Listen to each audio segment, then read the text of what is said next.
Hello, everyone, and welcome back to episode 119 of the Blue Collar Off-Road Podcast. Today we are joined by Chris Shinnamon. Did I get that right? No, you got it perfect. Awesome. Sweet. I didn't pull a Graham on that one. And then, of course, we have Cody, Richie, and myself, Luke. Graham is at a work function today, so he will not be able to make it. But, so I suppose we should just roll right on into this. So, Chris, where are you wheeling out of? How did you get into it? So, my dad actually back in the 80s had a CJ7 that I taught myself how to drive a manual with when they would go out for dinner or whatever. I'd push it out of the garage, and I had a dirt bike, so I kind of knew how a clutch worked and stuff. And I taught myself how to drive the CJ7. And then when I turned 16, my dad decided to take me out and teach me how to drive the manual. And he said, "Wow, you're really good at this already." But I had been still in the Jeep for 6 months before that. I fucking love that. Even took it and did errands and stuff like that when they were away and so forth.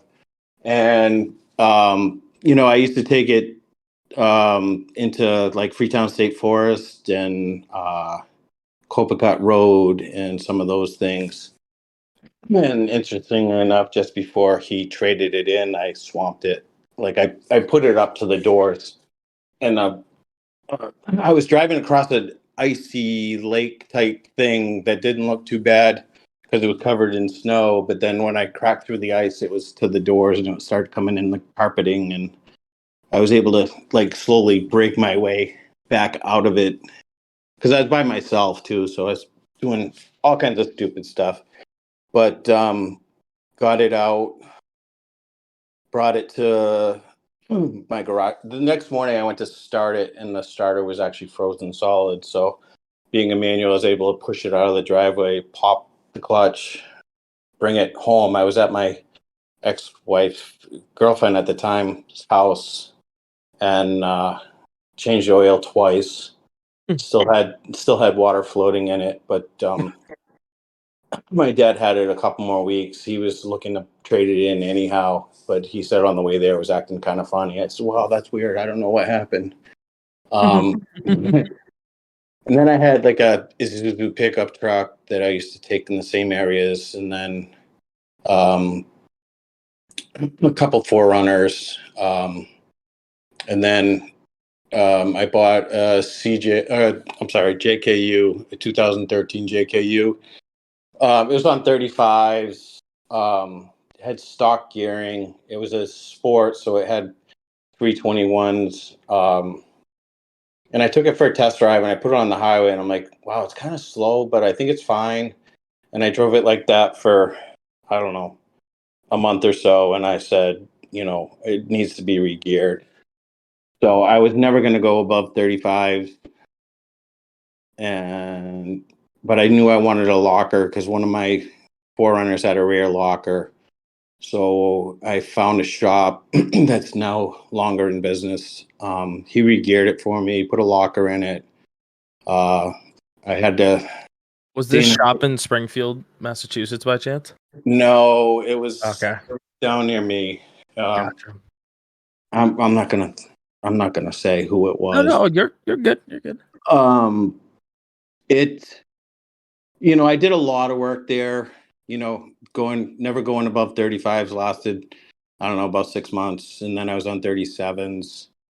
I never locked the front because it was a high pinion 30, and I heard all the horror stories. And I was telling Luke earlier, I rode it like that I wheeled it like that on 37s for a while. And then with the horror stories, I decided I did a Dynatrack Pro Rock 44 with reed knuckles and RCVs and, The whole 9 yards? Yeah, I spent a shit ton of money. Locked it, ARB, and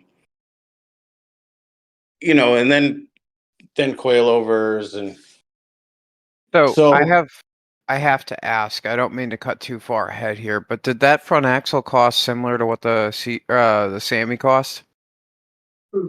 The Sammy was a little bit more, but what I have left of the Sammy is that I originally bought is a few feet of frame rail, the rear axle, and the transfer case. Everything else has been touched and changed, and some of the original.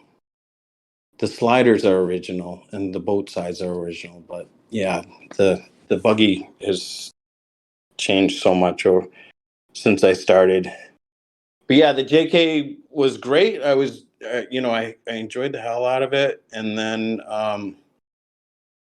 I went to one of the backyard built open runs at Brookridge, and that's where I met the Rockaholics guys. They were leading the The red Reds?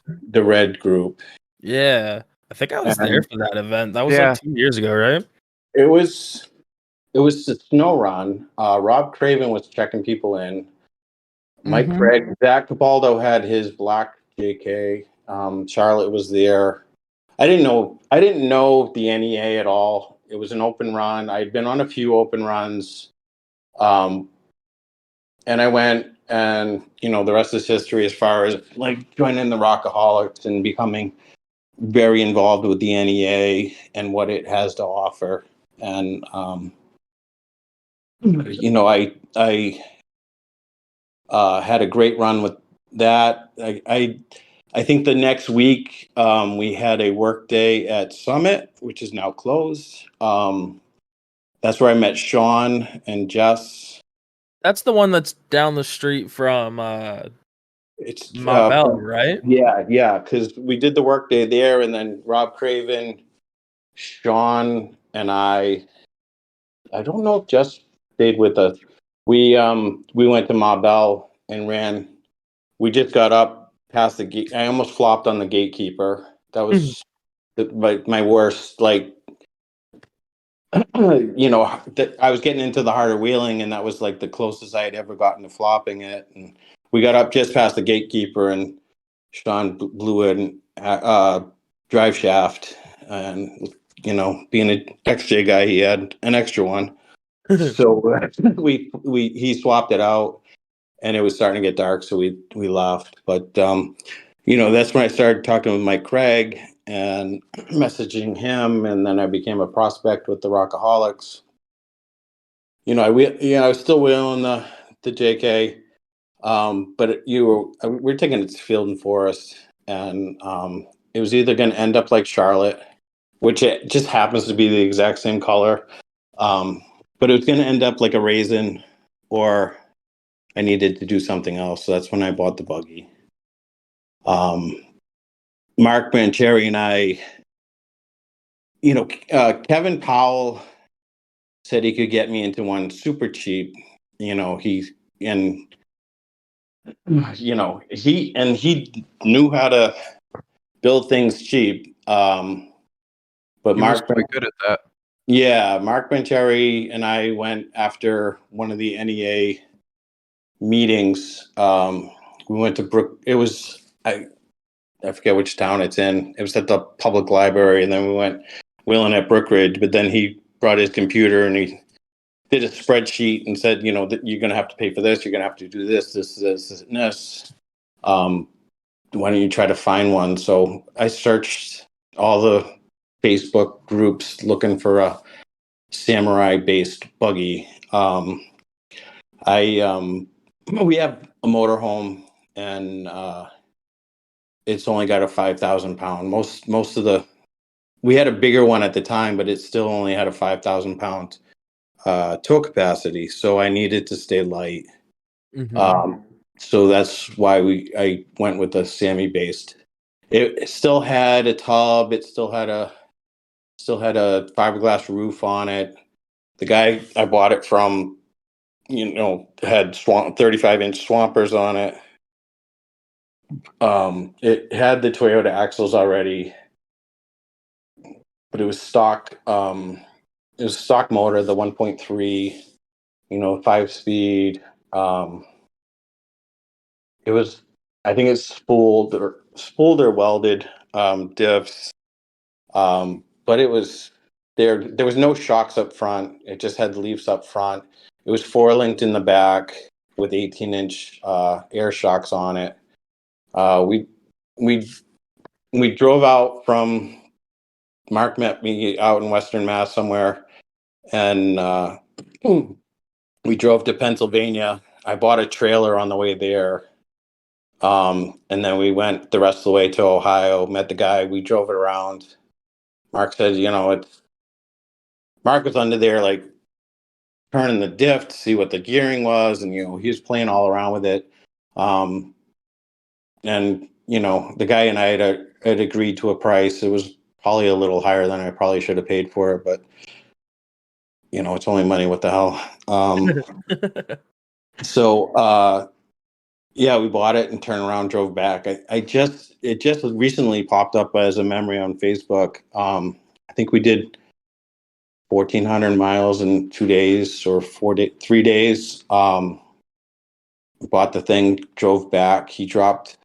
I didn't even have a truck or anything that I could pull it with. We were only gonna have the motorhome to pull it with, which would have been a nightmare at like Brook Ridge or something like that. But Mark dropped it off and turned around. He drove back up to New Hampshire, and then we were gonna take a trip to the Big Dogs in Gore, Virginia, I think it is. Yeah, that I've heard interesting things about that place. Yeah, most of them. I had a blast.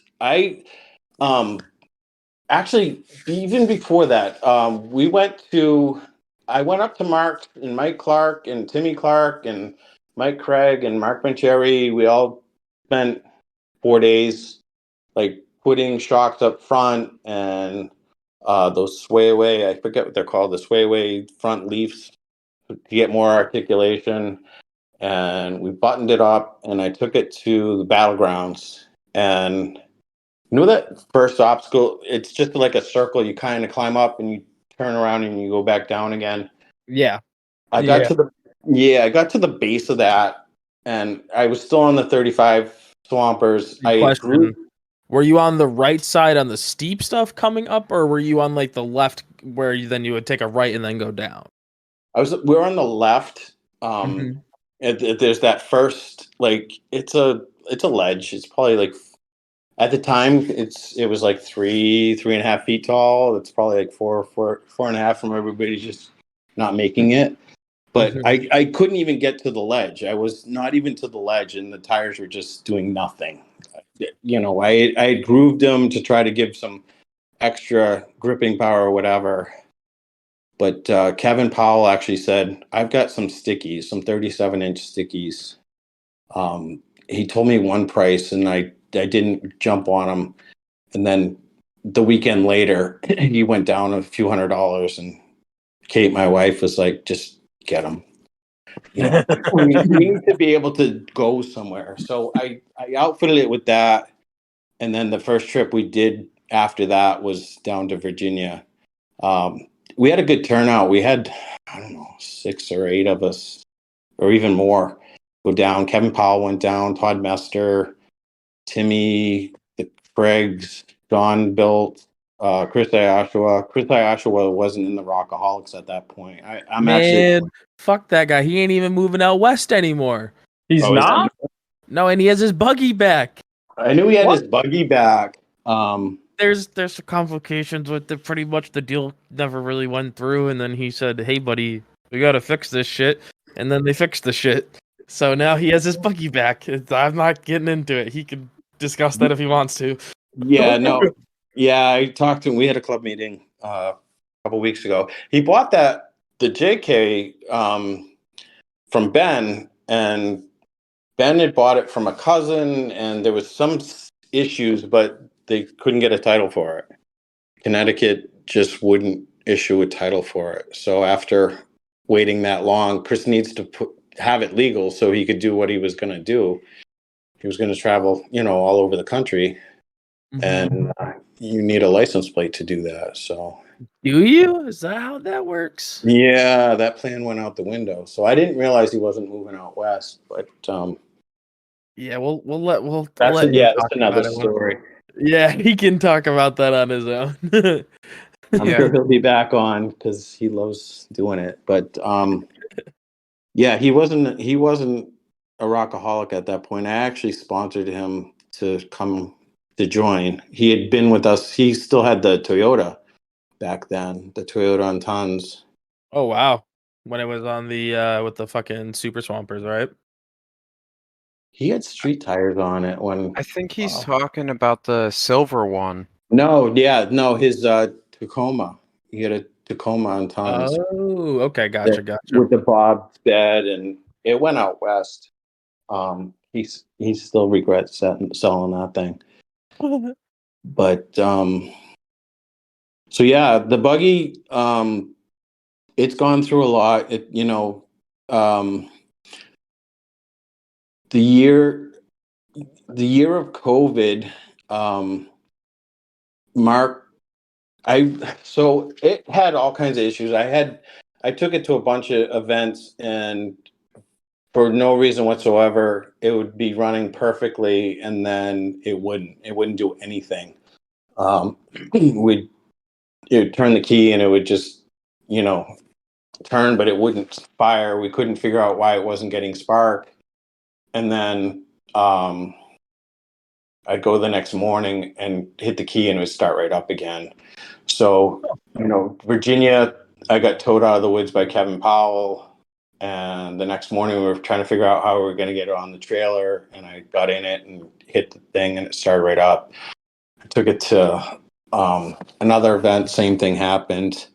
So Kevin, he was a big propane guy. So it went on propane for a season or half, not even a whole season. And then Mark Brancheri is a big Suzuki guy, and he convinced me to get a 2-liter out of a 2000 tracker. So just as COVID was starting to happen. Quick question. Yeah. What I don't know much about like Suzuki's and stuff like that. Why is the 2-liter is it just displacement is better, or is it like EFI, or what's the main reasoning that you'd want to go 2-liter? So a 1.3 tracker has about, I think it was 60 when it left the factory. Okay. 20 years later on propane, I don't know. It didn't have much. I had a shit ton of gearing in it to compensate for that. But yeah, the 2-liter has, I think, 120 from the factory. Oh So, wow! Holy shit! So, Okay. so it's like double. yeah, I doubled it, and I have no regrets on doing that swap. That must have felt the first time like you were driving a rocket ship, even though you're going from like 45 horsepower to Yeah. 120. Yeah, and I know you guys. I know at least two of you guys are big manual guys. I don't. I'll never wheel a manual again. Now, It's why is that? it's just control. Unless you get one that had like hill assist or something like that. If you're on, and sometimes some of the obstacles like at Field and Forest that are just, you need more than one gear to get up. Like you need like the low gear to get going, and then you want to hit a second gear to keep your tire speed up to get up something. And you just can't do that in a manual. So, and Zach Paldo was always a big manual guy, and then he wheeled once in an auto, and he said he'd never go back either. It's just a lot easier to control. You can just 2-foot it and really be more precise. That's a good point. That's a really good point. So, as the resident manual guy, I have to defend my honor or something like that. I don't know, but I do understand I can see it at like Field and Forest. if you like to drive by Braille, I like having the manual because you can just clutch dump it in second, and then going downhill, I've always preferred a manual to an automatic. Mine, so it's a Suzuki transmission. It's an 0372 LE. If you really need to know, but if I put it in first gear and go downhill, it will not go over 3 to 5 miles an hour, no matter how steep it is. It holds it. The engine braking on it is really good. That's pretty cool. With my AW4s, because I'm just gonna say right now that the only thing I've wheeled is XJs, and the only thing that I've got experience with is XJ transmissions in the woods. And fucking dudes in the ass. Got a lot of experience with that. Whoa, whoa. Sorry. It's just. I can't confirm nor deny, but at least I have the common courtesy to give him a hand job afterwards. So, with the AW4, it always felt like my rig was trying to creep away from me, and I was really, really heavy on the brakes all the time, especially with the AW4 that was in my XJ before I did the manual swap. So now that I have the clutch in there, it's just like, all right, you put it in first and it creeps down the hill for you. That's one thing that I've always liked, and now that I'm in the South, I still really like the manual, especially for the muddy hill climbs and stuff, because you can just pop it into second, bounce it off the rev limiter, and let her eat. Yeah. No, I mean, we went down to Harland. We did Harland. We did Tackett Creek, which was a bust. And we went, and then on the way back we hit Roush. But it's a different kind of wheeling. I mean, I still crawl. I have expanded metal floors, so I can actually see. I can see the inside of my passenger tire just looking through the floor. My wife is great at telling me where the diff is, because the diff is right. It's just out of my line of sight, but she can see it perfectly, and I can see my whole other half of my axle. I can't see my rear tires, but if you're fucking with the rear tires, you've already gotten past the hard part of the obstacle. So, yeah, those just follow anyways. They don't really do much unless you have rear steer. well, yeah, that's next year, or that's a couple years. I'll have rear steer.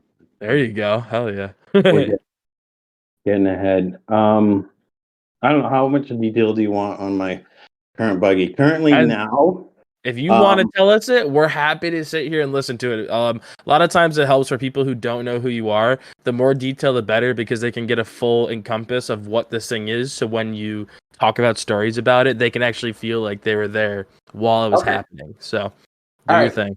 All right. I was talking about the motor swap. So the motor swap, I had just gotten the donor stripped, and we pulled the motor, and then COVID happened and the world shut down. And Mark is a biochemical engineer and his wife is a nurse practitioner. So they kind of understood COVID, and my wife and I are both nurses, and we didn't want to be exposing people because we were working in the ICUs and with the COVID. Shout out to the nurses. You guys are the fucking homies saving the world. So just want to throw that out there. Thank you. Yeah, we were the dirty people that were going right into the hellfire. Yeah. Crazy. So, Mark didn't want me there. I didn't want to be there, but initially we were just going to do the motor swap, and he started trying to figure out where he was going to mount pedals, and he was going to keep the original firewall. But I mean, it was a 20-year-old Samurai tub. He ended up, he said one day, he said, I'm just getting rid of the whole tub. And I have pictures of it somewhere, of the tub halfway out of the window, and he just cut it up. He rebuilt the whole buggy pretty much on his own, because he was stuck home and he gets bored and he has a lot of energy, so he rebuilt the whole thing. The 4-link setup was, I don't remember the numbers, but basically anytime I was off camber whatsoever and I touched the gas, it would squat so bad I just flopped. Like I think I had 8 flops my first season wheeling it. With it still had leaves up front. It just I think I won the Rockaholics. We're not really keeping track like we used to, but we used to have a flop count every year, and we're supposed to get a trophy, like a hall of shame type trophy. And Nick Brancheri, who was only 16 at the time, and I think won that year. He was also wheeling a Sammy based buggy on Toyota axle. Yeah. He also was at Badlands, right? Him and his dad would stay in the like camper on the back of their trailer, and then they had an AC unit. I remember being so fucking jealous that they had an AC like in their like tent thing, and I was like, I need that, as we were dying out there in the heat. Yeah, I was there that they have year. AC. They have a shower in there. I still remember offering him a beer and his dad being like, "He's 15, so probably not." And I'm like, "Oh, my bad. I had no Yeah. clue. He's out running reds like it was no big deal." So I was like, "What the fuck? Like that's so sick." Yeah, no, there's pictures. I've seen pictures of him like 5 or 6 years old eating manifold burritos out with his dad. That's awesome. I think Mark had a tracker at that point. There's a picture of him and his sister, both with a manifold burrito in their hand. But yeah, Mark's a wicked smart guy. He towards the end he was letting me come up there. He redid the 4-link, got a lot better numbers. Again, I don't remember what the numbers were. We set up a 3-link up front. I bought coilovers off Timmy, 16-inch travel coilovers. I wheeled it like that. I still, as Rob Craven mentioned when he was on with you guys, I still kept flopping it. This last year, I went to a hybrid front axle. It's a Toyota Center, so it's a 608 basically. It's a 8-inch Toyota 8-inch center, high pinion 529s, and it's got 9904 outer C's, and then I got shafts from Brannick to get 50 degrees of steering. So and I think it's 6 inches wider. I'm almost a full width now. I'm 77. So I wanted to ask you about that axle. What are you doing for the inners? Are they 30 spline Toyota? Are they 30? No, they're 30 spline inners, and then just regular U joints like a Dana 60 outer.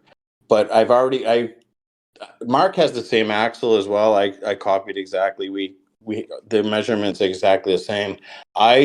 I snapped an outer at Humble Pie, and Mark out in New Mexico snapped a short side. We both did inners. Mine was right at the diff. I think his was as well. He broke the short side. I broke a long side.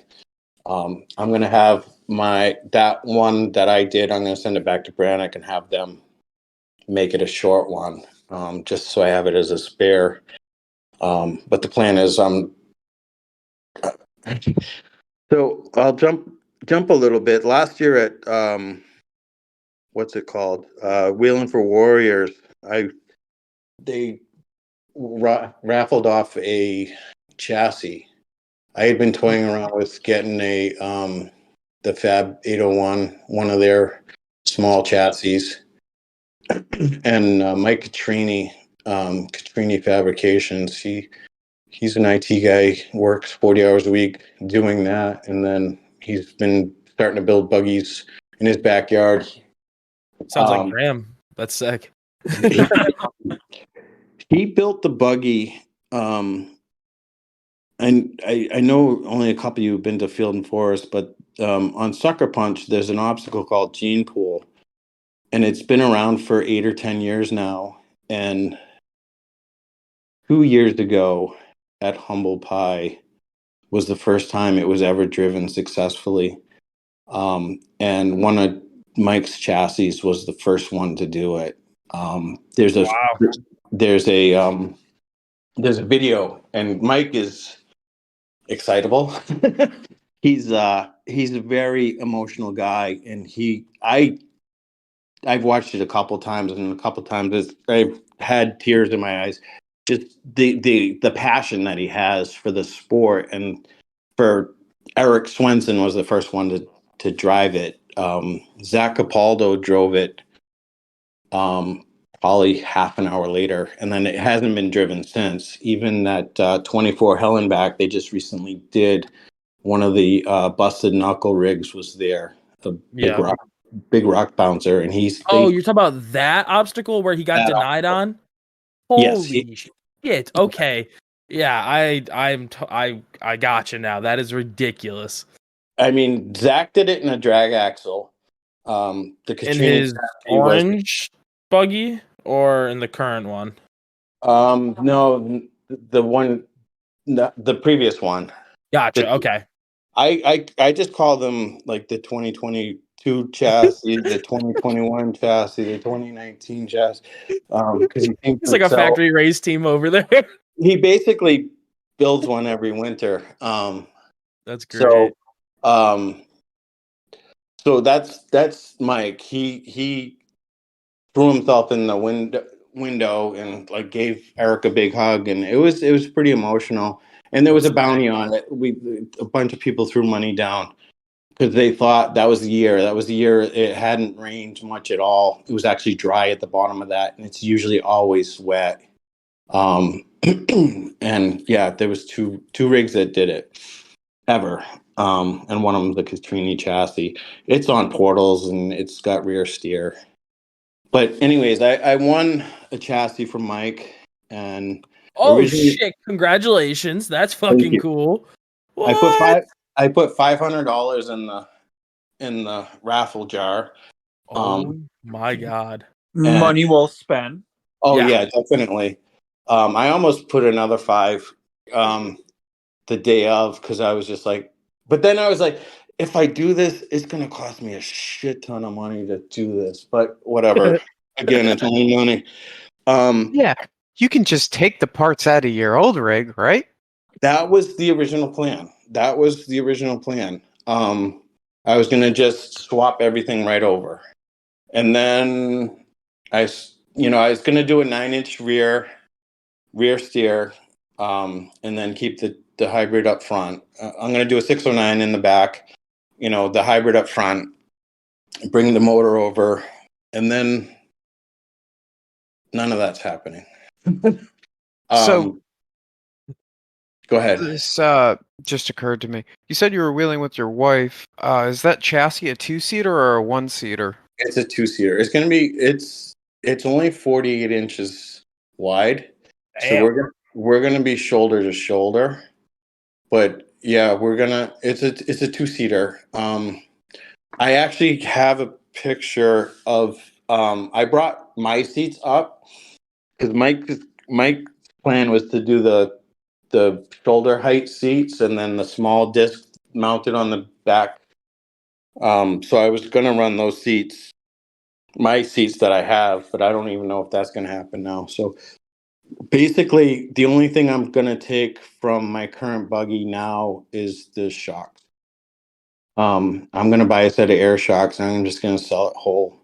I've got 9-inch trail gear, 9-inch housing sitting between our two cars in the garage. I've got, I don't know, 40 or 50 boxes of all the parts to build two 609 axles. I'm going to have front and rear steer. I'm I'm only going to go with 45 degrees of steering. Just Keep it I think conservative, you know. yeah, just with rear steer, I don't know if I need 50. That's a good point. That's a good it point. with what I had, with Toyota axles, I think you get like 27 or 30 degrees. It's stupid. You look like Austin Powers trying to turn the fucking golf cart around. With steer, and it's a game changer. But with rear steer, I don't think I'm gonna need it. So, and the U joints will like it better with just 45 degrees of steering. But we're gonna set it up to run 42-inch tires. Oh, so you're building almost like a competition car out of this. It's still gonna be a trail rig, but so with the original plan, I just put a spool in the back, and now I'm wishing I would have done like a selectable, so I could do Cutting brakes and the whole 9 yards. I mean, that's still not off the table.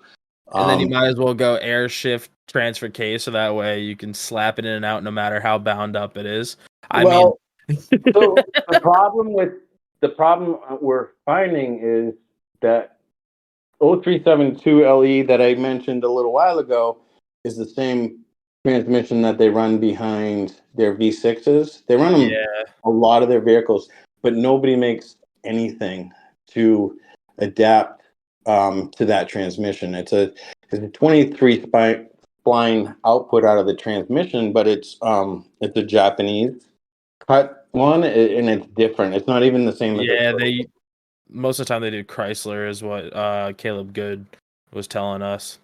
And there's nothing. Like Mark has been on it. He actually, I'm probably going to be running the first prototype of a 0372 LE to a 241 Northwest Fab 241 doubler, the integrated one, because I only have my drive line length from the front crank pulley to the rear output has to be less than 60 inches.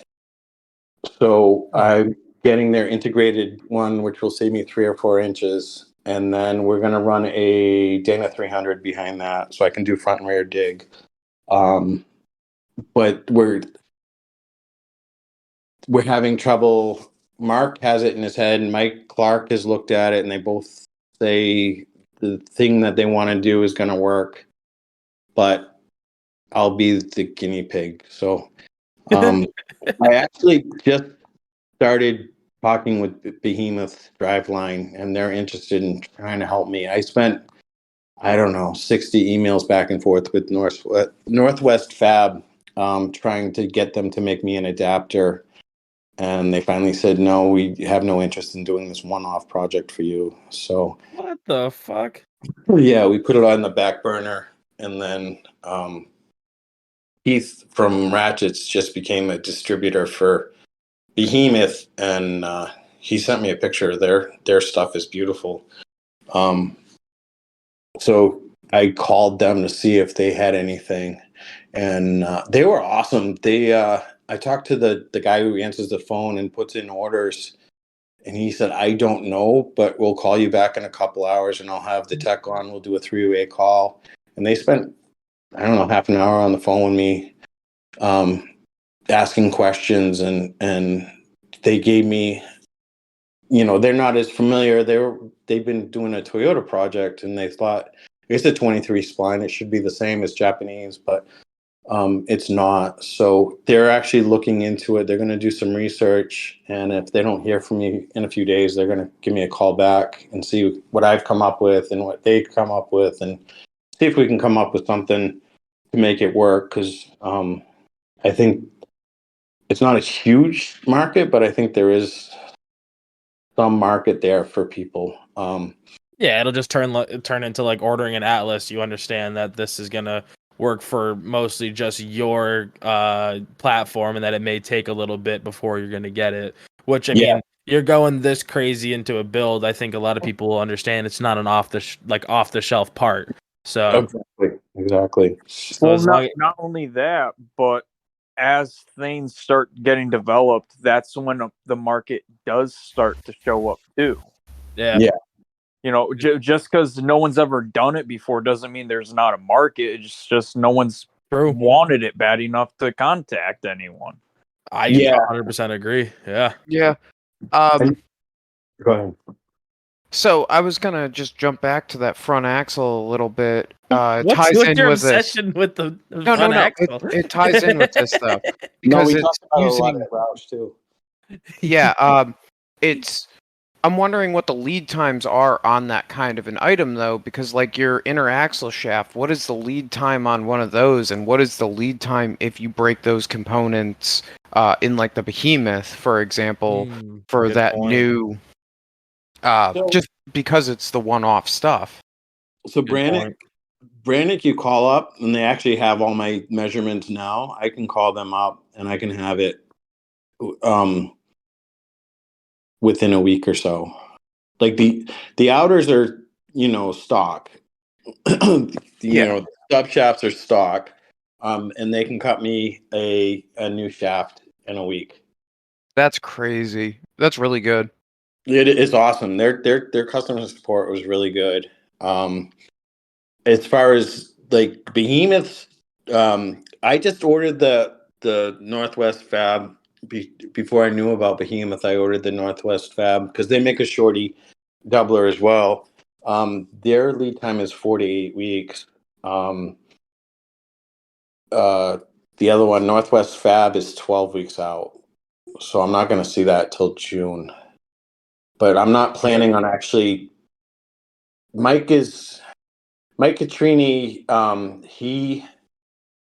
The chassis is on its way from wherever he gets them cut. He sends them a CAD program. They cut all his tubes, and when it gets them back, he has a jig, puts them on, and welds it up. And we're not sure about the front because the chassis I won. He makes two different chassis.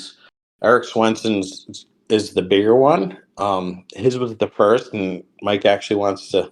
Never mind. I'm not going to go down that road.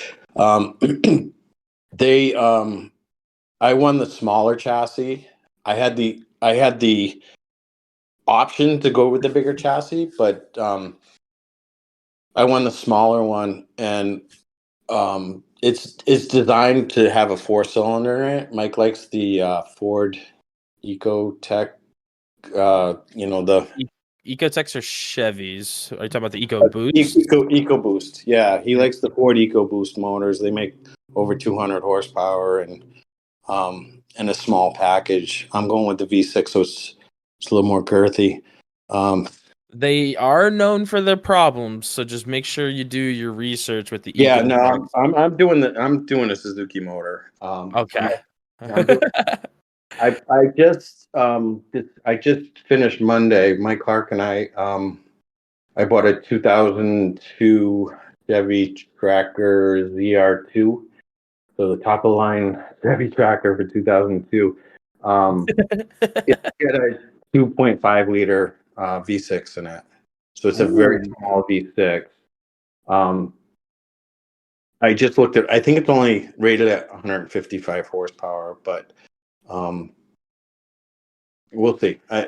Mark runs it in his. He's got a bent fab chassis, and he really likes it. So I just finished. I pulled every fucking wire out of that out of the donor, because Mark makes his own standalone or his own harness, and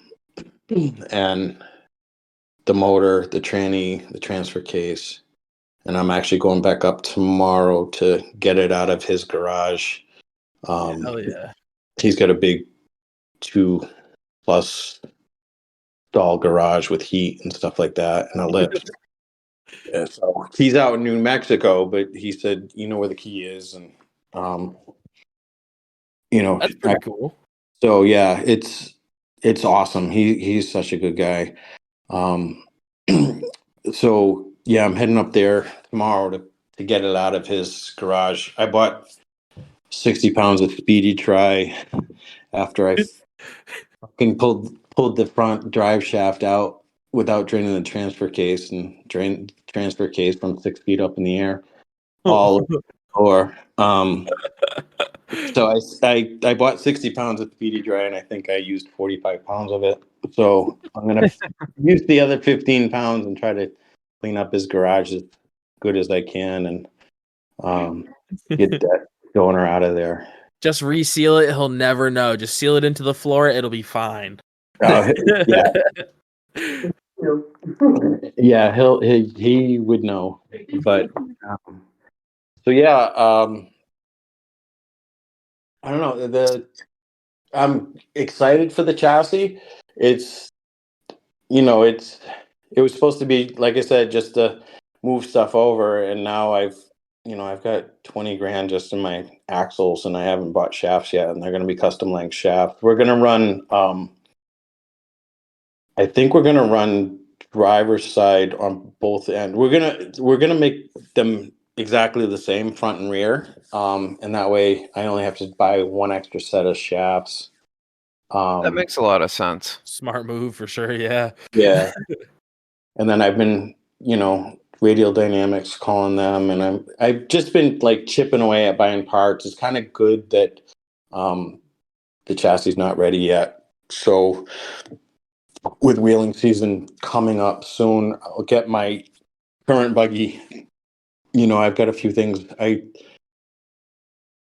Last time I went out, we went to a place in Gloucester, the Pipeline.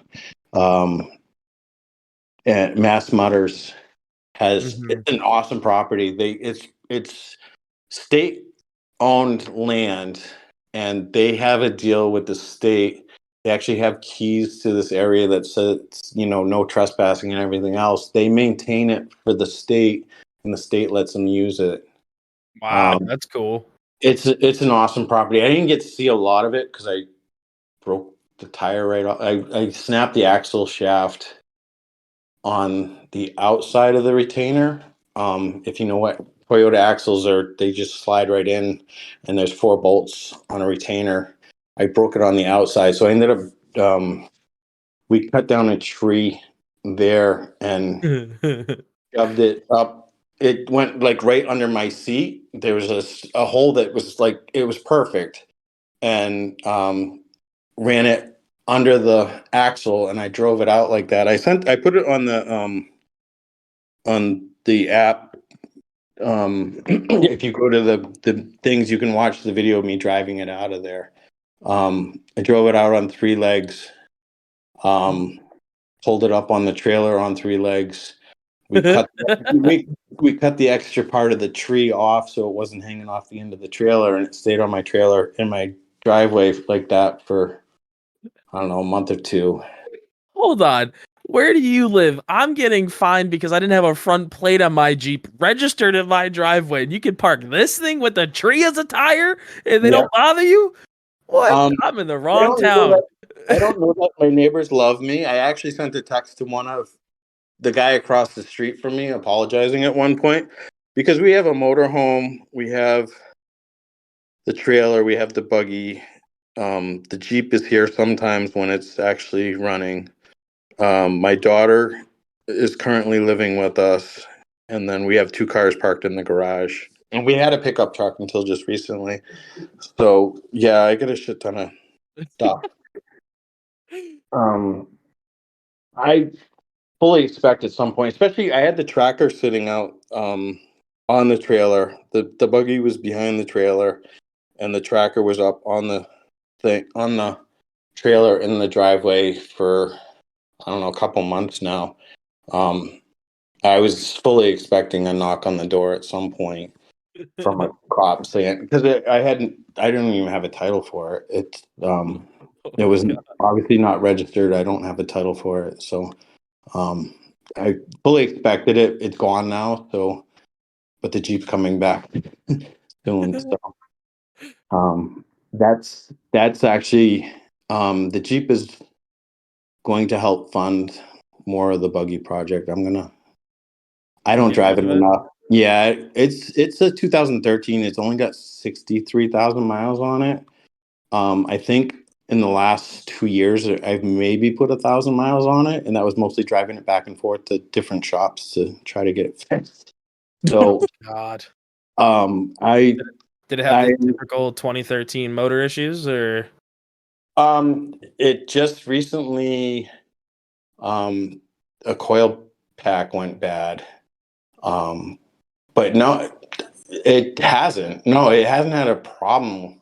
I just, it's got hydro assist on it in the front, and I blew a line on that, and it's cold, and my garage isn't heated, and you can't see where it was. So I brought it to get that fixed. And when I went to pick it up, the check engine light came on, and I drove it a mile from the stop and turned it back around, and it was a good ways from my house. So they diagnosed it with a bad coil pack. They replaced all of them. I'm hoping that's the end of it for a while. I want to get back here, like sand down all the rust and do some paint maintenance and clean it up, and somebody will enjoy it. I built it as if I would never get rid of it, and that's what I always said. I'm never going to get rid of this, so I'm going to build it the best I can possibly build it. And then you joined Rockaholics, and then you were like, "Yeah, fuck full body. We're going buggy." Exactly. Like I said, it was a choice. It was either make it a raisin, and it's a beautiful rig. I get thumbs up all the time with it. It's well built. I mean, You can also. Sorry, go ahead. Go ahead. No. I was gonna say you could also pull Dave Linehan, right? His first name's Dave. I'm blanking, right? Yeah, Dave. Okay, I was gonna say just Linehan, but then I was like, then he's gonna yell at me for being too Mr. Linehan. Like he's gonna be, oh, what am I old? Call me Mister now. But you can always be like him. He's older than I am, and that's fucking old. So yeah. See, when I call him old though, then he goes, "You're only as old as the woman you touch," and I'm like, "All right, Dave." Yeah, that's just creepy, but. I love it for him though. Dave. By the way, hi Shawn. Hi, Shawn. Shawn, now, quick little thing. Shawn, I don't know if you know too well, Shawn is like our master of raffles. Him and, oh my God, JB. My brain is broken on names right now. JB, yeah. Yeah, those two, I swear, they love their fucking raffles, but there's a difference between Shawn and JB. Shawn throws in a lot of money and never fucking wins. I mean, rarely he ever wins. JB throws in like 20. Stuff. That is true. JB throws in $20 on a whim, and then all of a sudden he's like, I have a buggy. Yeah. Now, Shawn, how much money did you put in on the chassis? Because I know you did. I know you put money in to try to get the chassis. How much was it? 0. I actually didn't go in on that one. Ooh, there's no way. There Yeah. is no. Was this Nope. now? Is the reasoning because you had your green Jeep project already set in mind, and you were like, I don't need this. I'm being a responsible adult, or is it just you just don't like his chassis? What's the answer? No, I love his chassis. I want his chassis. I'm probably might go in for this one. But no, I think I had the green one started at this point. So, okay, or maybe had my eyes set on it. I don't think I had it at the time. Yeah, I think we were talking about you doing the green one then. Right. But yeah, they just announced they're giving another one. They're doing another raffle this year at Wheeling for Warriors for another one of those chassis. Wow. And he doesn't just give you the chassis. That's the thing. He's gonna set it up. He's gonna hang the motor for me. He's gonna hang the axles for me, and that's part of it. He will not let one leave his shop as not a roller. that's cool. It's gonna be fully welded. It's gonna be chassis, the drivetrain hung, the axles in it, and that's the only way he'll ever let a chassis leave his shop. He doesn't want to do like a build it yourself and somebody fucks up the welding and things are tweaked and they don't get the geometry right and it's a flop machine or goes over backwards or it just doesn't run right. He doesn't want his name associated with something like that. So and I didn't know that at the time, but the night that I won it, he and I started talking, and he said, this is how it's going to be. We're going to hang the axles. We're going to do this and do that. And I think they need to actually let people know that are putting in, and it might draw some more money, because he just got back from King of the Hammers. He balls to the wall to get his newest big chassis out, and he and Josh Greenleaf have been working their asses off. They got it fixed and out there, but he also works with Miller Motorsports. I don't know. I know he was doing one of the pits. He was doing gas cans, but I know he helped. He's like a suspension guy. He really. I sent my coilovers out to him last season to have them rebuilt and just go through them and see what they look like and revalve them and set them up for what I need. He's going to obviously do that again for this chassis. So it's pretty impressive. It's probably, it's a chassis, I think, from Fab and 801 is like $3,500, and that's like the do-it-yourself one.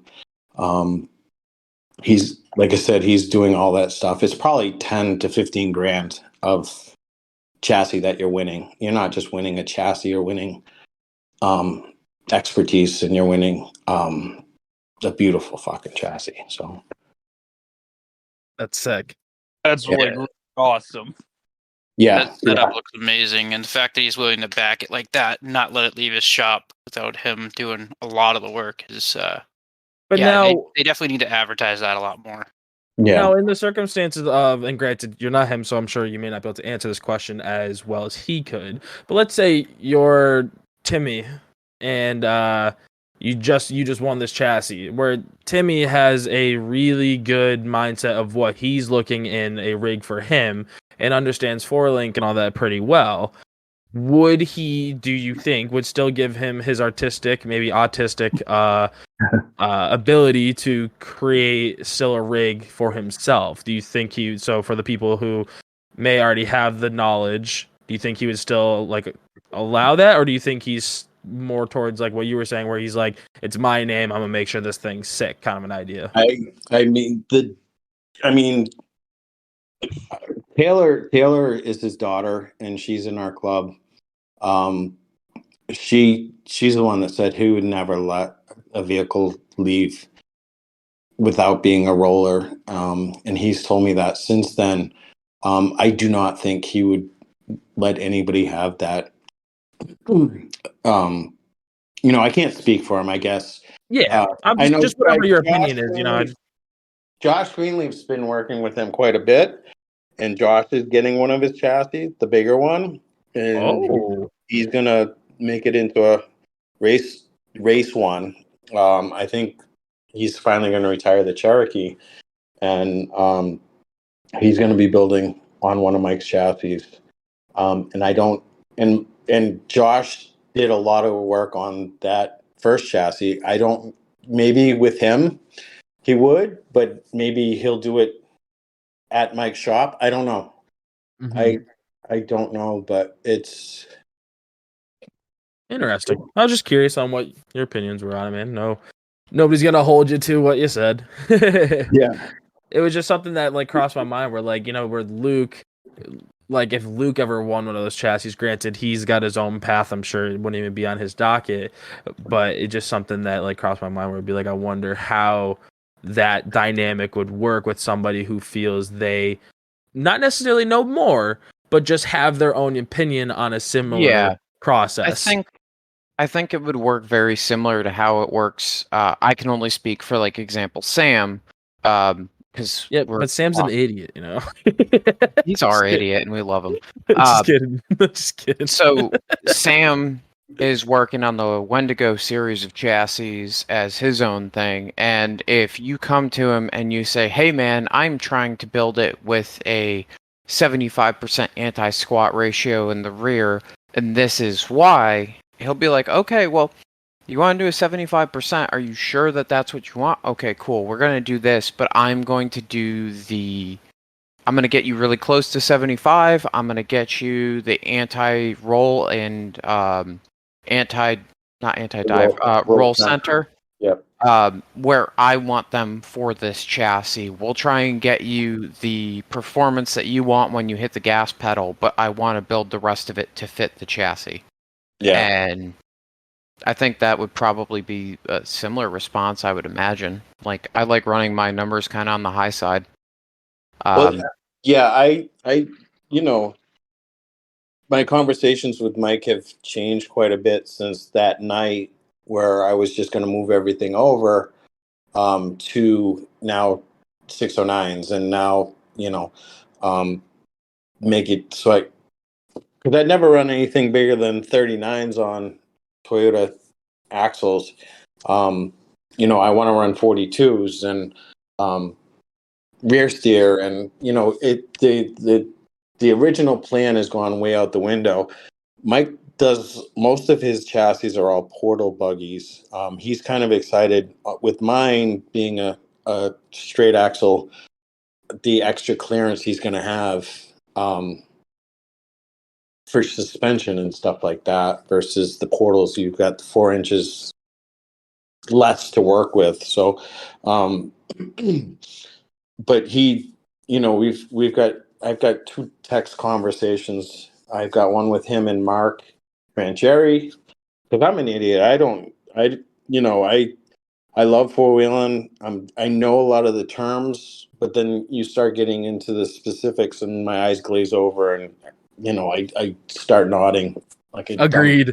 Agreed, dude. I'm the same fucking way. I got a pretty good idea, but then you start getting to the nitty gritty and I'm like, yeah, for sure. What the fuck this guy just say? Yeah. I I mean, agree. I don't know if everybody will agree. My driving's gotten better. Like I said, when I first got I think at first the Samurai wasn't my fault, but then we made it better, and I was still flopping it a lot. Last year, I did the whole season until the day after fall crawl for humble pie prep. I decided I'd run taint. It's a trail I'd never done. I've walked it. I walk it on for humble pie. I walk it probably 80 times. No, there's only 30 drivers. 30 times watching people drive it all day on Saturday, and I'm like, yeah, it's not too bad. I flopped 4 times from Breakover Rock to the top.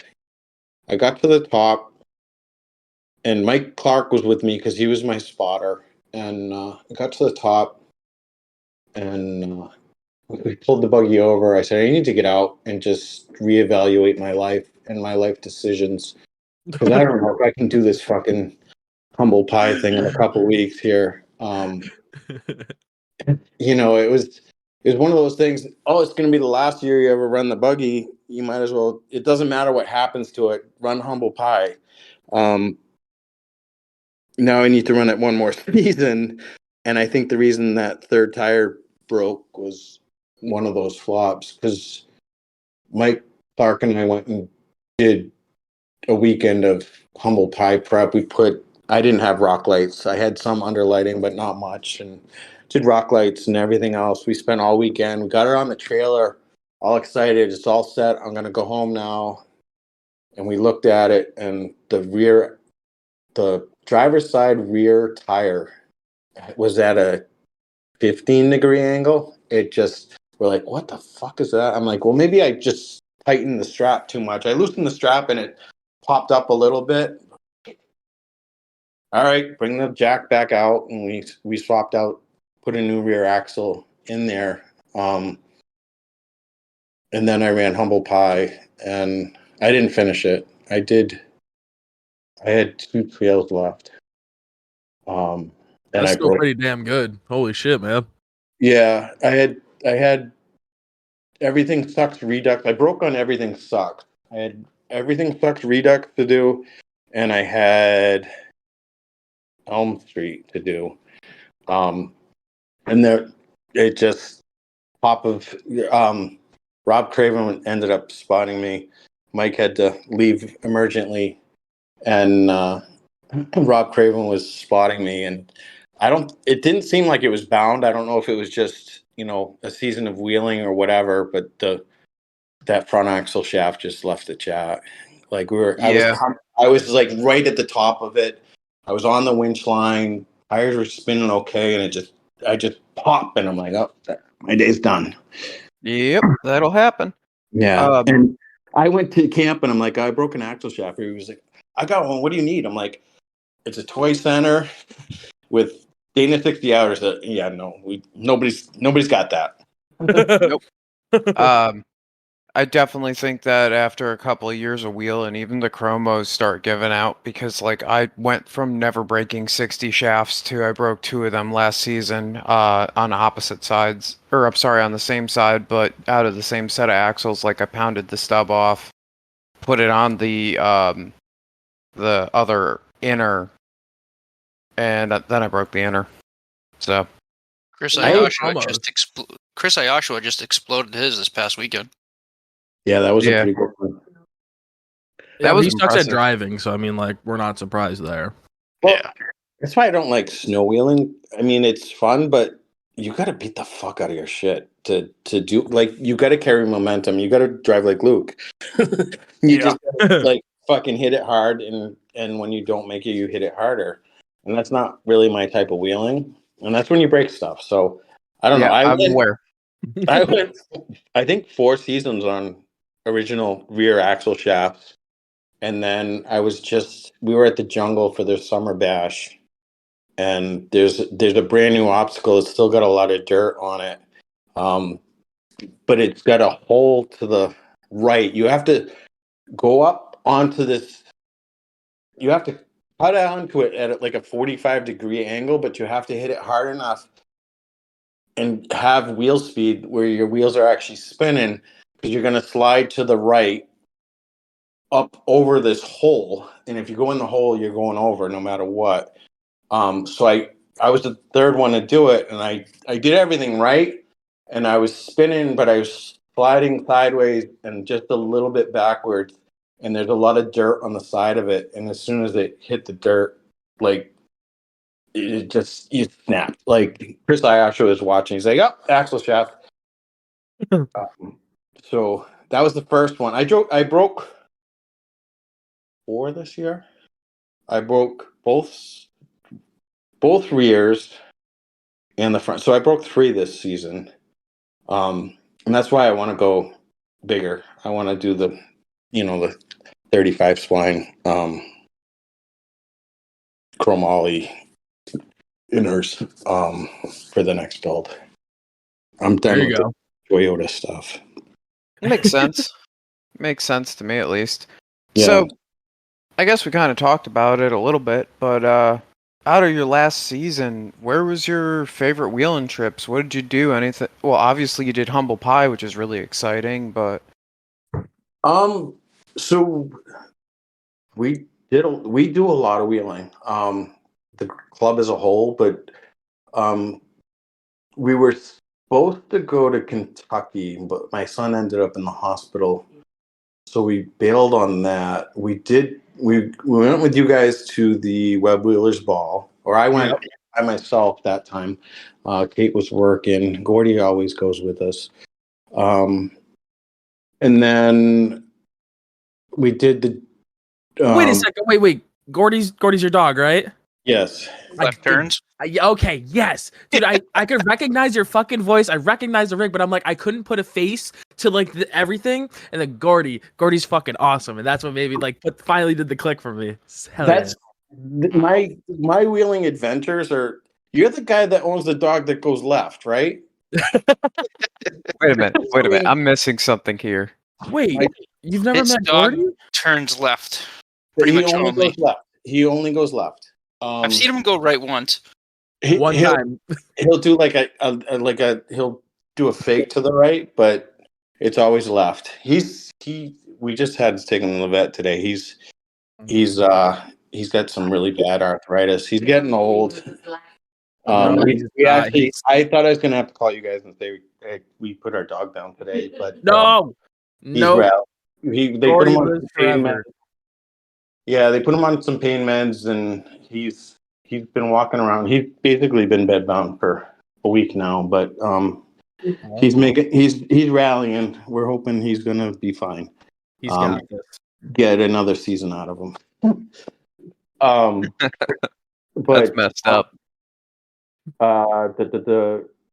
So yeah, Web Wheelers Ball. We went to what's the place in Vermont? Badlands with you guys. That was a good trip. I mean, I like Roush. Although I don't find it that difficult for most of it. I didn't get to do V-Notch, which I wanted to do. We were trying to get you guys over there that day. Yeah. V-Notch is a motherfucker. I'll say that. Well, I definitely want to do it in my rig. Michael Pierce had a vendetta against it. He was denied last time, so he really wanted to go, and we didn't make it. So, well, he sucks at driving too. He wouldn't have made it this year, so it's a good thing he didn't go. That was. Are you talking about the V-Notch at the top of Crawler Ridge? The one that we met up with Jason. Graham did it. Oh, yep, that one. Yeah, the one I broke Miguel's rig on. Okay, sorry, my brain short-circuited there. I mean, we go to Field and Forest. I don't know, 8 or 10 times a year. It's all that's the best bang for your buck. It's just such a cool place. I mean, yeah. I can't say enough about Field and Forest. It's got everything. For us, Isn't that also a smaller property too? It's a small property, so if you break even at the furthest point, you know it's a 10 to 20 minute walk back to camp. The walk of shame back to get a part or something like that. It's I know a lot of you haven't gone out there. You definitely need to get out there. And Kate she's from Ireland. She didn't learn to drive till she was later on in life, and I've dumped her out of my rig. My first flop, she got hurt. She had a massive bruise on her shoulder. She wasn't. I had cheap seats, and she probably wasn't as tight as she should have been, and she had some movement. And the rock that we flopped on kind of had an outcropping, so she got hurt. But so she gets out a lot more than she used to. But you guys, her favorite event of the season is Humble Pie. I don't know if she enjoyed it as much this year because she was following me around instead of just watching other people try different things. But you guys definitely have to go check it out. I know you guys talked about you have a club weekend up there at some point this year, don't you? Yep, towards the October, end of the year. Yeah, I was talking with a few different people from your club this past weekend while I was up there. We've gotten a nice extended invite, and I'll talk about that more off air, but we'll be able to join you guys a lot more this year up there. Ooh, some of us. They don't let the little guys hang out with the big guys, though. Yeah, that's you. It's like Little League and the Pro Series. They just don't want my dumb ass following them around like a kid. I think all you got to do is the winch. All you got to do is get the winch on there. You're good to go. And you have the winch. I do, but like it's gotta be self-recoverable. That's. I do. It's called gasoline in a match. You just let it go, and then you say, "Hey, Bob, I don't know what happened. Like Luke was smoking around the Jeep. Blame him. I don't know." Yeah, that'll work really well for you. I'll send Bob a picture of me with my feet up somewhere in the mountains and be like, "Yep, my fault." Rockaholics is actually joining us on the weekend that we have booked as well. Really? That's pretty cool. Built Not Bought, JFO Off Road, and a couple from Bay State Jeeps will also be up there. That sounds like it's going to be a party weekend. Yeah, it should be good. Yeah, and I'm trying to think, other trips that we went on. The Pipeline was really good. Jungle is a phenomenal property. I'm hoping to do the Summer Blast again there this year. It's So there's an obstacle there. Last year was an anomaly. There's an obstacle there that prior to when we went in July, they had a plaque of the people that had made it, and I think there was like 4 people there, and everybody but one person made it that day. I think 20 of us made it up that. Wow. Paul Barnes drove down it and then backed back up it. It was that good. But there's some dude in the Samurai that flopped it hard twice. Like that obstacle. There's like YouTube videos of people trying to do this obstacle, and What's the name of the obstacle? it's the half pipe. I think is the name of it. Oh, I think Chris was telling us about this, where there's like a small run up to it, but like 2 trees, and it's kind of at like a weird angle, right? Yeah, you have to kind of come up it and then take a hard left, and then you have to commit to it. Kate definitely got out, and she's like, "You're not doing that, are you?" And I'm like, "Ugh." I sat at the bottom and I watched a few people do it, and then I went out, and I know there's a few anti-suck down people here, but I hooked up a suck down and pulled it up pretty tight, and I put my wheels on it, and Paul Barnes was at the top, and I just kind of lined up, and I was looking at him, and he just kind of shrugged his shoulders, and I'm like, all right. So I just hit it, and it spun for a little bit, and then it just climbed in right up and over. So,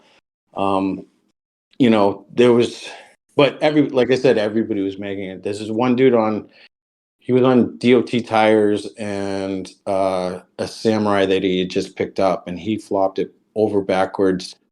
They flipped it back over. He started it back up, and he couldn't reach the starter. He had a pencil behind his ear.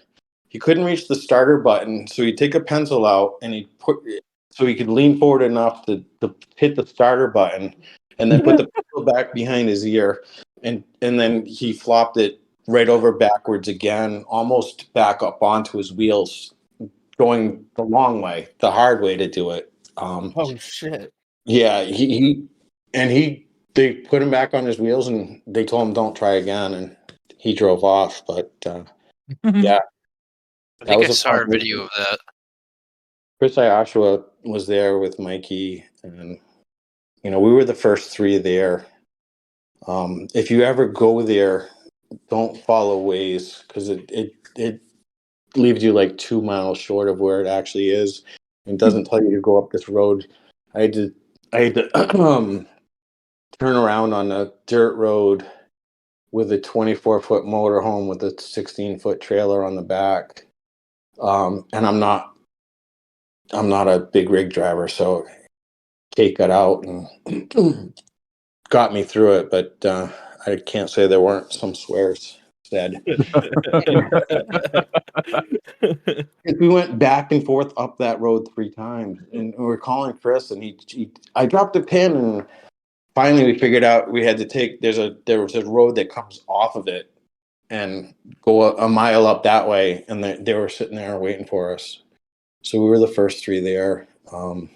We were able to go out the night before. Paul Barnes had cut some new trails, and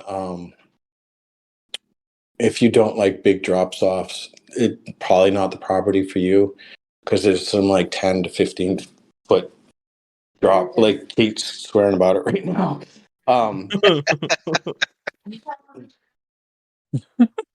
My girlfriend's the same way. She hates that shit. Yeah, I mean, she's getting a little bit better with staying, but like we did Dick in the Dirt, which is another property at Field and Forest. It's only open certain times of the year. They did just say they're going to open it for Wheeling for Warriors. It's the longest trail on the property. It's a lot of off camber stuff. If you do not like off camber, field and forest. Yeah, it's a different trail than most of the stuff there. And I actually won a set of tickets last year, so I think I get to choose what trail I go on the day before or a couple hours before everybody else does. So I think we're gonna. You guys have fucking kicked in the ass on that one. I was gonna say, are you talking slowly because you don't want to upset her, saying we're going on it? No, she actually she wants to do it again. We did it last summer, and one of the worst off camber spots. She jumped in and she threw her harnesses on and strapped all in, and then we're like halfway through it, and there's a gap between trees that's just big enough that my buggy is.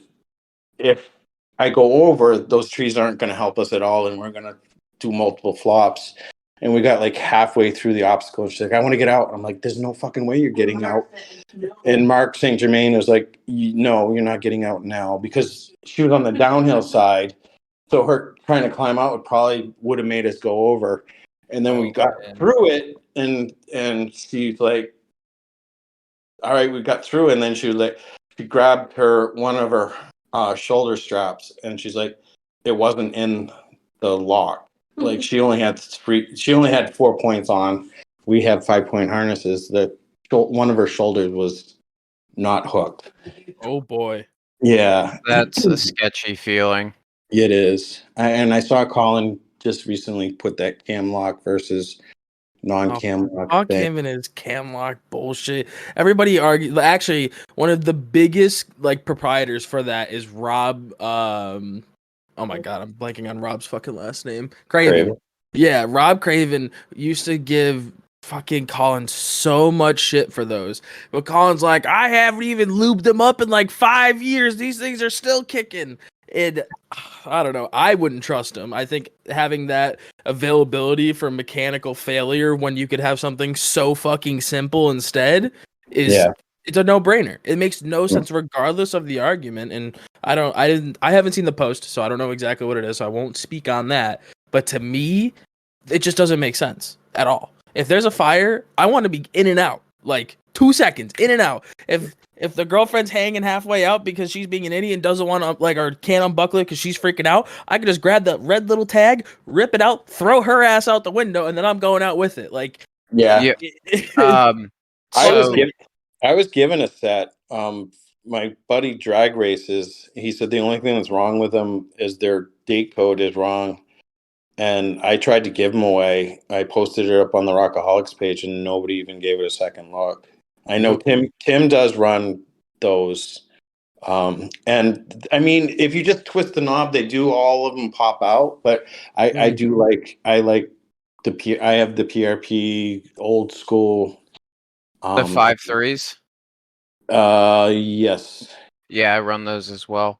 So part of the reason that I'm so hung up on that stuff is I was in Curtis's rig, and I'm sure you've heard the story because you listened to the podcast, but I got caught in his harnesses. He's got the style where they come up over the shoulder, and then they also meet the lap belt, and then you have your submarine strap.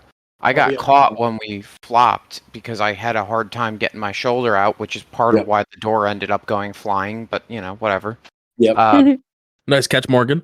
We had the same. We had Colin. Colin. Sorry. We had somebody in our club. Their rig caught on fire, and Tim was there. He was spotting. The guy had just put his 6-liter in it, and something got on the exhaust wrap or something. It caught on fire, and he had that same style, and he unhooked himself, but he could not get himself out on one side. Tim fucking reached in, grabbed him, and pulled him out. And there was a big post on our page. I think only one person's running that style belts anymore. Everybody went out and bought new belts after that. Yeah, I believe it. No one. When you're upside down and you've got weight on it, I'm a fat guy, so I can't, and I'm wicked out of shape. I can't manhandle my way out of there. But with the traditional one that I have, as soon as you pop it, either you're going to hit the ceiling or you're getting out. It's not a problem. Yeah. So when I was in, I guess it wasn't that bad of a situation, but like when I was in Colin's setup and we bladed over into a tree, it was just a simple one pop and all 5 were off. But I do still prefer having the tab with a big old like red thing. You pull this in emergency and you hop out. It's I think Agreed. the biggest downfall of those is when you get you offered to take somebody for a ride and they can't fucking figure them out. And you gotta like. They're not that hard to figure out. They're not. But there's a lot of people. I've had my hands close to a lot of guys' junk trying to show them how to do that. And I'm a nurse, so it doesn't freak me out too much. But it's still the principle. I get it. Yeah. I mean, I've had multiple people just not know how to figure it out. And it does. It takes a while, especially, Kate gets out and then a bigger guy gets in and they don't Okay, adjusting the the length of the straps is a totally different story. Yes. Trying to figure it out. Especially they're the nice last for part. adjustment, but they're not the greatest if you don't keep them lubed. Yeah. They adjust pretty quick, but now that I haven't lubed them in a while, they're sitting out. They suck. I have the old school. You pull that little red tag and you're out. I'd rather that because I can see it's clipped. I know Colin says he's had no issues with his cam locks, but when I've been in his passenger seat after he's been wheeling for even 20 minutes, I've had to smash out his cam lock because it's full of gunk. So I know it's not going to click in. I've had issues. Not to mention he's running no doors and the straps just hanging out the fucking door. Exactly. His cam lock has been full of crap before, and I don't think he knows that because he's wearing his all the time. It's not a problem. But his passenger one, it's like, it's a Not bitch very sometimes to even just get the submarine strap part in. Yeah. What's your guys' take on not running the submarine strap for passengers? I've kind of like got mine set for Morgan, and it never ends up getting used for passengers. Is that the fifth point? Yeah, it's the one that goes in between the legs. My personal opinion on it, I'll be really quick, is that if you're in an obstacle where that is going to be your life or death situation, like that person has to know, like if they need that, they should be probably getting out. Like I think you should have it no matter what. I agree to disagree because if granted now that Morgan is not necessarily wheeling with him all the time due to who he's wheeling with and that it's not a bunch of like his close idiots around, and he's having a lot more different passengers, I could see, hey, it's time to switch it up. But like if I get a buggy, it's getting set up so that way like me and Kate are safe. You know what I'm saying? By the way, my girlfriend's name is Caitlin as well. Funny enough. So every time he says Kate, like it's just funny to me. But I don't know. I can't fault you, Luke. But I do agree, yes, for safety, blah blah blah blah blah. But I don't know. I know personally as a passenger, if we're just bombing from like one trail to another trail, I won't always put the submarine on, but for any obstacle, I always have the submarine on. That is the most ass backwards thing. Speed is what is going to save you. The submarine strap saves you during speed because you are less likely to slip out under. Low speed, you'd be less likely to slip out. One point that I will make in his defense is that I like the submarine for keeping the shoulder straps tight for when you start going wickedly over, or like if the rig's going to go all the way over, it prevents you from getting that awkward shift going. But yeah, it keeps your ass on the seat. I mean, that's the 4 points for me tend to keep me in the seat good enough for just going from one trail to another trail. Because I, of course, also don't like going 50 miles an hour like some people. Agreed. From one trail to the other trail, Agreed. I don't know who you're talking about. I'm talking about you, asshole. I took Shawn for a little ride at Roush, and I got it up there pretty quick for a little 4-cylinder. Yeah, that thing boogies. So, but I always want that fifth strap on. Just because I mean, I think it's the type of stuff that we're doing. You know, I've rubbed this side of my cage on rock because I'm that far over. You know, I rub panels on it all the time. So I want to be as planted as I can possibly be. I haven't been on my roof yet, but you know, I've been on both sides multiple times. I almost went over backwards at Battlegrounds on what's the name of that? Zach Capaldo named it. I forget what it was. Yeah, the straight up climb. Yeah, Yeah. Oh, I know exactly what you're talking about. Yeah.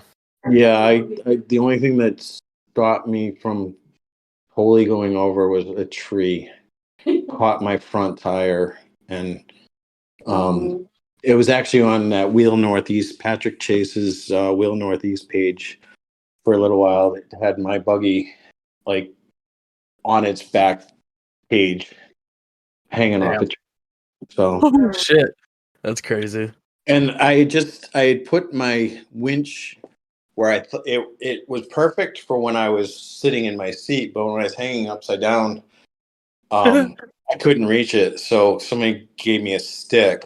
Somebody climbed up on the front, grabbed the winch. We hooked it to a tree, and I, with the stick, could touch my winch controller, and it just went right back down. And I started back up, and it was fine. But That's too funny. So I suppose that now would be a pretty good time to extend the invite out to the next Web Wheelers Ball at Good Evening Ranch. Should be right up your alley because it's got some of the Roush style obstacles, but it's a little bit closer to the F&F size. this is the Labor Day weekend. Kate and I have already been talking about that, and it is on our calendar. Sick. Of a trail. Like my mom grew up in West Virginia, so you know, I've been to West Virginia quite a bit in my day. We're definitely looking forward to that. We definitely are going to try to make that happen. It's a good time. You know, I can't say enough good about that property. It's kind of like the South version of F&F, I would say, would be a pretty decent descriptor. There's a lot of stuff, too, that's uncut and being cut, so it's going to be changing a lot for the next couple of years. Yeah, I've watched videos of the Flex Rocks and Rollovers guys have been there a couple times. Your buddy Obertime was there as well. I've seen videos of that. I think that was at Good Evening Ranch. Yeah. So yeah, I definitely want to check that property out. It is on our list. Kate makes a calendar out and puts all the events on it that we want to hit. So, and that is on there. We are planning a trip to Windrock. I've never been to Windrock, so we're going to do that this summer. So I'm sure you've heard me say it, and you're going to hear me say it again. If you've got an extra day in there, or you decide that you want to take a day, you should definitely take a drive up to AOP. I have heard you say that, yeah. No, we haven't been that one. So AOP's set up a lot more close-knit than Windrock is. Windrock, you can drive a couple hours into the park. AOP, you're never more than 45 minutes from the trailer. Yep. And with the size of the park, it's still pretty... There's a lot of stuff that I haven't hit yet, and I'm super excited to hit this year. Yeah, we're trying to go further and further. It's just hard. Like the summertime is hard for us to even get the same week's vacation. We both work in. Kate just changed where she works, and I work in a small department that only one nurse per week in the summertime can have it off. And it goes by seniority. And even though I've been at the same hospital for over 25 years, I am like mid-pack for seniority wise. So Yeah. It's tough for us to get time off together, but we definitely are expanding our travels.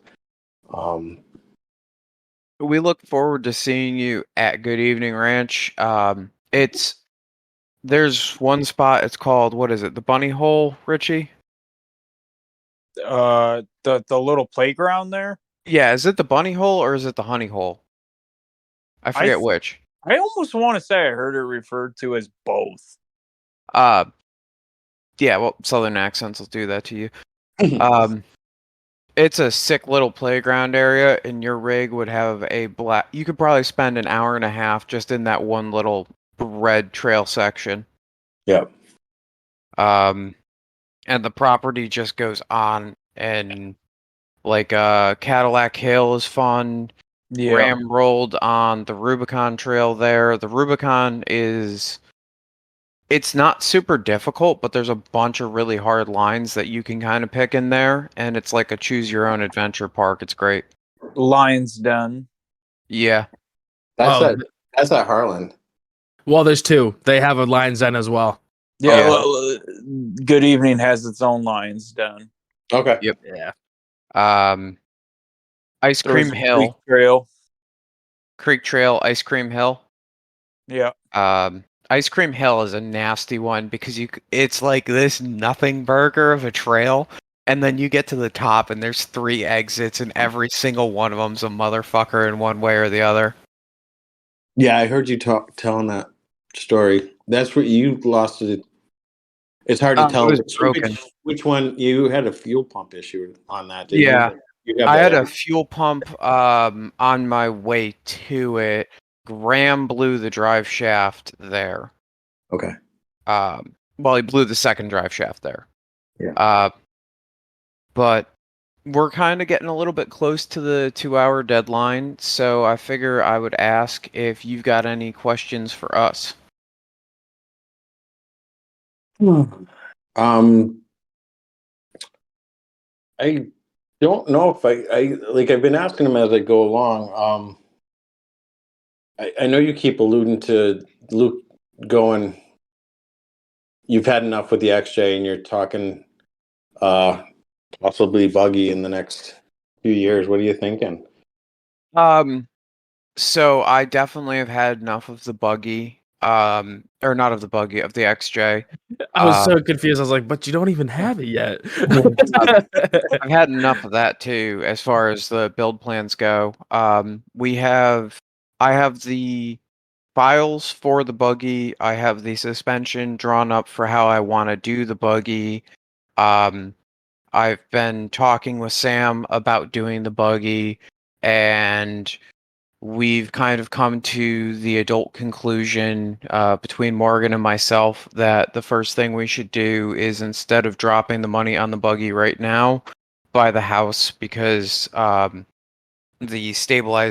kind of like stabilized our situation a little bit. So after we buy the house, I will be going further on with the buggy. There is a good potential, though, that after I get back from S'more, I will be paying for half of the chassis up front and getting the chassis started, pay the other half upon delivery, because I'm going to have Sam at Naked and Afraid Fabrication do it. It's basically finalized. It's going to end up being an Ultra 4 style trail bouncer. Nice. That fit your driving style. Yeah, that was kind of the goal. The unfortunate part for me is that I have to live within my means, so that means no LS off the rip. Yeah. It's probably going to unfortunately end up with the goddamn 4-liter in my XJ if the XJ doesn't get sold, like as a complete shell. The axles would definitely be coming out, because those axles don't owe anyone anything, and they're going to continue to get beaten on. Jeremy did a good job when he set up the gears in there. Yep. They're just great. So I'm not getting rid of them, and it saves me. You're 9904s, or? Yeah, I got 9904s. Okay. I know it's probably not the smartest decision compared to just going to an 05 plus, but we'll cross that bridge when we get there about rebracketing the front versus maybe doing a different front axle. But most likely it's probably just going to be that axle. You know, But I yeah, will. I know what you're saying. I mean, get the house. You know, do the adult thing. Be responsible. Yeah. I think that's. I mean, I'm at the other end of the spectrum. My kids are grown. You know, we have a house. You know, we've got the disposable income now, so we can. You know, I can almost see retirement over the hill. So, you know, but I think. What are you, 30? Not even. I'm 27. All right. So yeah, get the house. You know, there's always time to play. And There's then always time to make more money too while you're young. 100%. I will say that I'm trying to get hydro steering in the XJ before good evening. Yeah. So hopefully that'll start shaving some of the chassis wear off a little bit. You know, stave that demon off for another time. And then when I have the buggy, it'll be a lot easier to just go and swap a hydro orbital than it would be to try and buy new hydro then. Yep. Let's see. One other question for you. With that setup, I hate to steal Cody's question on this, but since you were in so many stickies, what's your favorite? No. You stole my question. My He's favorite. talking stickies. My favorite sticky. Yeah. So I've had KRTBs, which was like the precursor to the KR3s. They were out of the. So I've had the KRTBs. I currently have preps on there. For Humble Pie, I ran reds. Maybe that's why my axle shaft broke because I had more traction. I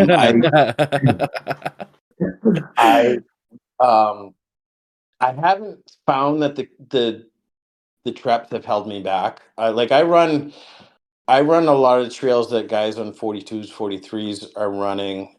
Granted, they're like on 14 bolts, so I probably have the same clearance with my small axles or close to it. I haven't found the traps have held me back much, but I do know the KRTBs were better.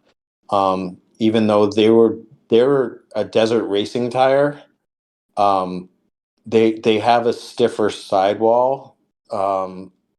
Like I could run 0 pounds of pressure and you wouldn't even know it because you know I've got a light rig and they've got wicked thick sidewall. I'm going to go with reds when I do this, when I finish it. Like I've been going back and forth. I see a lot of people running the what does Chris run? He runs the 43-inch The ST, Jesus Christ. You got this. No, I got faith. put me on the Whatever. spot here. I see a lot of people running what Chris Ayashua runs, but The I think SXs? that's it. My God, why did my brain I say no? think they're built for a heavier rig. I'm definitely going to go with reds. They just work the best at Field and Forest. It's been proven over and over again. And you said you're going 42s, which kind of gave that away earlier. Yeah. There are 42 traps too. Yeah. Oh, there is. Well, that makes sense because that's the Wheat Rock class, so that makes sense. Yeah, the 42-inch strap. I don't know if they make them for 20-inch. They definitely make them for 17-inch. Zach Capaldo loves his straps, and he does some amazing stuff with his buggies. He's a great driver. But yeah, I'm gonna go with reds. Just the places I go. You know, if you're spending that much time at Field and Forest, it's been proven. Bob does an event every year. What's it called? Civil War. Yep. And it's reds against any other any other tire, and over again, it's been proven that they work better.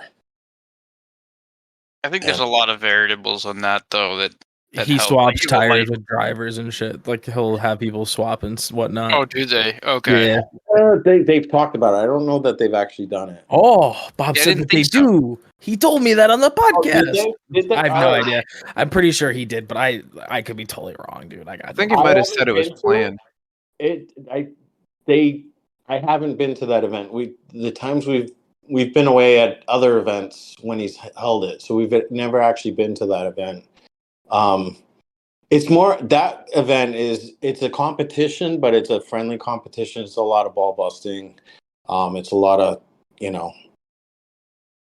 just watch everybody do the obstacle versus let's see how many obstacles we can do as fast as we can do it. So, or that's what I've heard. I haven't been to that event, but he posts it because he's a huge red person, and he posts the results, and year after year, the Reds win.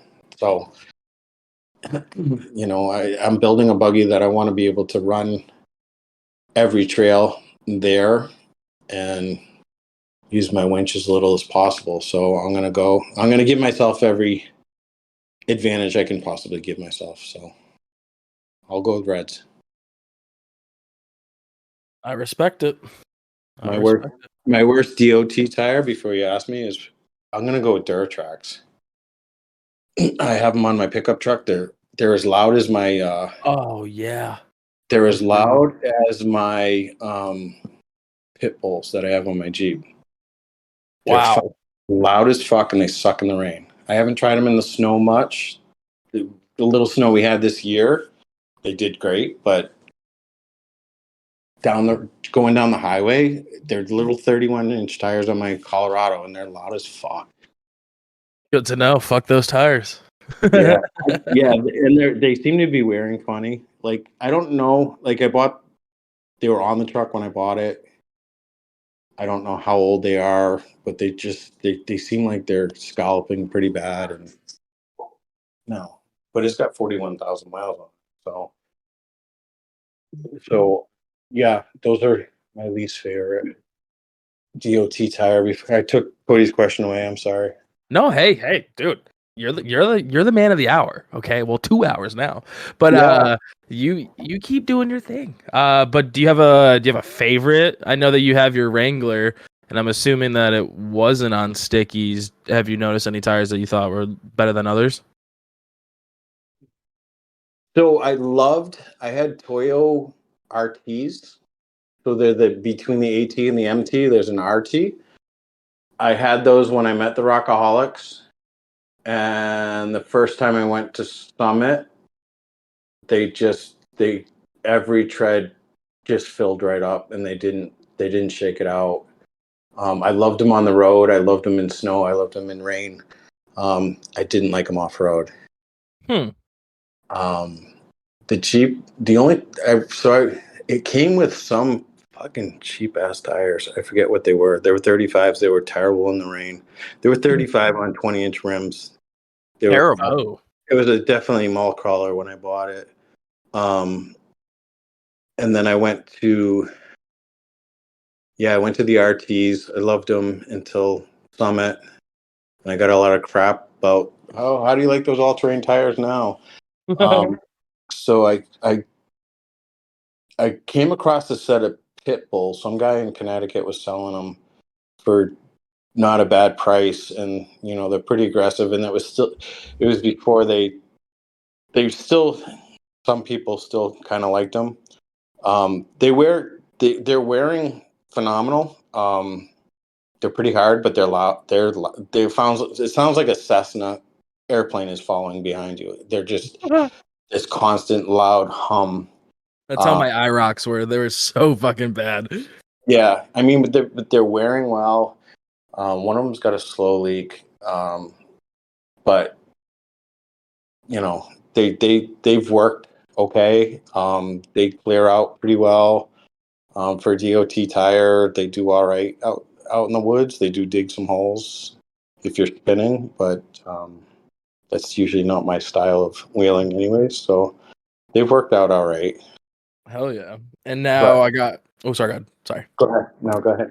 I got one last question before we wrap this whole thing up. With you having a lightweight buggy and now building another quote unquote lightweight buggy, do you have any regrets? Because it's something that I've been considering is going more lightweight. And if you were to give any pointers to somebody else going that lightweight buggy style, what would it be? Well, like I said, or I mentioned Mike Pierce before. He's talking about building a single seat lightweight buggy with a 4-cylinder. I'm kind of limited. I have to run a lightweight buggy to be able to tow it with our motorhome. Mm-hmm. I do not have any regrets. Like I said, I'm looking forward to the extra horsepower with the V6, but I've never felt like, I'll take that back a little bit. Harlan, I did feel like there was a couple times I could have used a little bit more horsepower, but I think you break less parts because they're not as strained or stressed. Toyota never designed any of their stuff to run 37-inch, 39-inch, or bigger tires on them, but they hold up surprisingly well on a lightweight buggy. Mike Clark has been running. He's got a Toyota 22 RE. He's probably 3,000-ish pounds, and he's been running Toyota axles and That thing rips. Yeah, he's got no regrets. He's a conservative driver. He'll be the first one. He would love to see Paul Barnes jump in the seat and see what that buggy could actually do. He said he thinks the buggy will definitely do more than he will ever do in it. So, I think like the all those competitions, they're all lightweight rigs until they put 500 pounds of water in their tires. They all build them super light, single seat, and there's a reason for it. I think I don't have any regrets. I don't. I love listening to a 6-liter attack the fucking hill on Sucker Punch. It's so cool to watch and stuff like that. But it's funny, there was a bunch of them out in the woods. It was like Zach and Chris Bradley and a few of them. They were all like 6 liters and hitting them off the rev limiter. And then I got my little 2-liter and I fucking put it to the floor and revving her off rev limiter as well. But it doesn't have the same effect. That's the only regret, is it doesn't sound as cool. But when I get to the top of it, just like they did, it's fun. So I think we're getting really close to the end here. Instead of going with the usual snarky remark, would you be willing to close us out with some dad advice? Because you're one of the few people I get to ask that to. Oh, geez. My kids are older than you. Wait, how old are your kids? I've got a 32-year-old son and a 27 and 26. We're a blended family. So, Wait, Oh, how old are that was you? your excuse to not know their age. I see how it is. well, the girls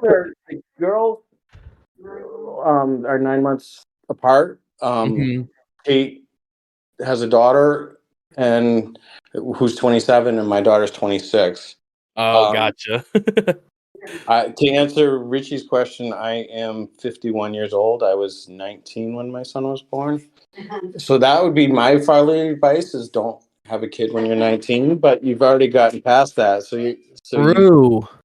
Now you're older and you get to have fun. So that's pretty badass. That is the upside. I mean, that's definitely the upside. My son is forever 14. He's autistic. He's not as highly functioning as Luke is. He's been holding a job, but it's a very menial job and everything else. So he's he's always going to be like a 16-year-old kid that, you know, his mother and I are going to pay his way. My daughter, I just be there. I mean, just be there and listen. And like I got divorced, I was 28, and I did everything I in my power to be with them. I was a nurse. You know, usually we work every third weekend or every other weekend. I had an awesome boss that let me work just Tuesday, Wednesday, Thursday. I did 12-hour shifts. I was working nights. So I could have, and I had my kids every weekend. At least part of it. My ex-wife wanted to go out and date, so that was her focus. And she's on her fourth husband. Boy. I always say it's like heroin. You know, the first time is always the best, and you're always chasing that high, and that's why she keeps getting remarried. But that's just So, my takeaway from that would be for fatherly advice: be there and listen to your kids, and enjoy your time. Yeah. Thanks, Daddy.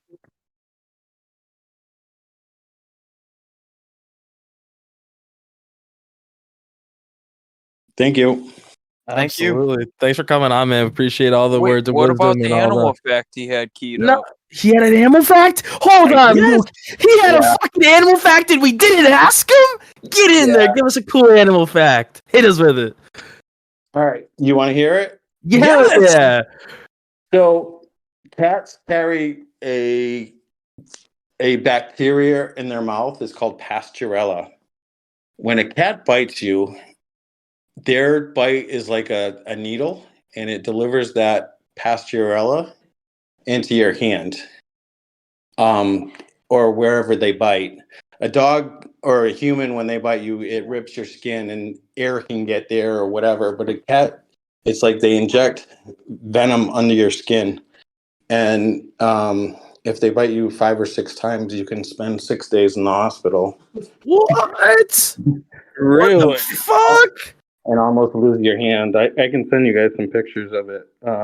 What the I fuck? kind of want to see that. Hold you on. This just, same, Shawn. This just further just made me hate cats more. What? No, the cat that did it to me still lives here. And you didn't kick it out the window? No, I could tell you the whole story. It's going to take about 10 minutes, though. It's Go up to you. for it. Well, Yeah.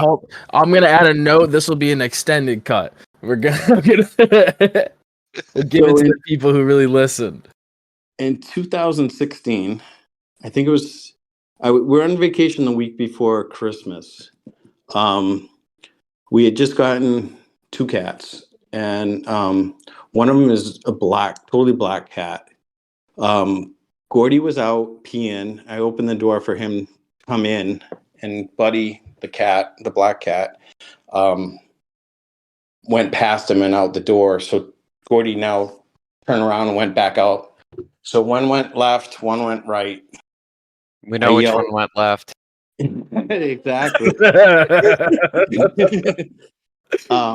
was a good joke, Luke. Yeah, Gordy was the one that went left. Buddy went off to the right. I yelled for Kate that the cat had gotten out, but she didn't hear me. He would run off like 10 steps or so and then stop. So I just about get up to him, and then he'd take off another 10 steps. So the 4th time he did that, he was getting close. We have some trees next to us and stuff like that. He was getting close to those trees, and he stopped long enough that I kind of aggressively, but I grabbed him, and I grabbed him just in front of his tail. I picked him up, and I like scooped my other arm under him to like support him. But as soon as I did it, he turned and started biting my hand. He bit me just below my middle finger knuckle like 3 times. He bit between my 4th and 5th finger. He bit through my palm. I think I let him bite me like 6 times, and I threw him down. And this time I yelled a lot louder, "Come get your fucking cat." And she heard me that time, and she ran outside, and she's like, "Oh, buddy, buddy, buddy!" And he ran right over to her. She picked him up, and she's petting him, and she's like, "Oh, poor buddy, you got out." And I've got blood running down to my elbow at this point. So we were on vacation. It was a Wednesday night. We were on vacation, but had a few in us. So there was no way I was going to the hospital that night. I washed my hand up as good as I could. It hurt, but it's not too bad. I went to bed, woke up the next morning. It's now swollen. It's red, it's swollen, it's angry. My dad's a veterinarian. So I called him. And he was just like, go to a walk-in, get some antibiotics, you'll be fine. So I went to a walk-in. They took one look at me and said, "You need to go to the emergency room now." I'm like, "Oh shit." So that's never a good sign. But of course, they want to see my insurance card and everything else, and I carry it in my right pocket, and I can't get it out because my hand hurts so bad. It's just like on fire. They're like, which one do you want us to call? I work at the Brigham. I was in Norwood. I'm like, I'm going to the Brigham. So I drove myself to the Brigham. My colleagues in the emergency room are all making noises as I'm trying to check in and everything else. I spent 24 hours in the emergency room. They marked it with the marker to see. So you mark it and you could see if it's expanding. They put me on like 3 different antibiotics, IV antibiotics, sat in the emergency room. Finally, a hand fellow, someone from the hand service came by, orthopedics came by to see me, and they're like, "Oh, you'll probably be able to go home later today.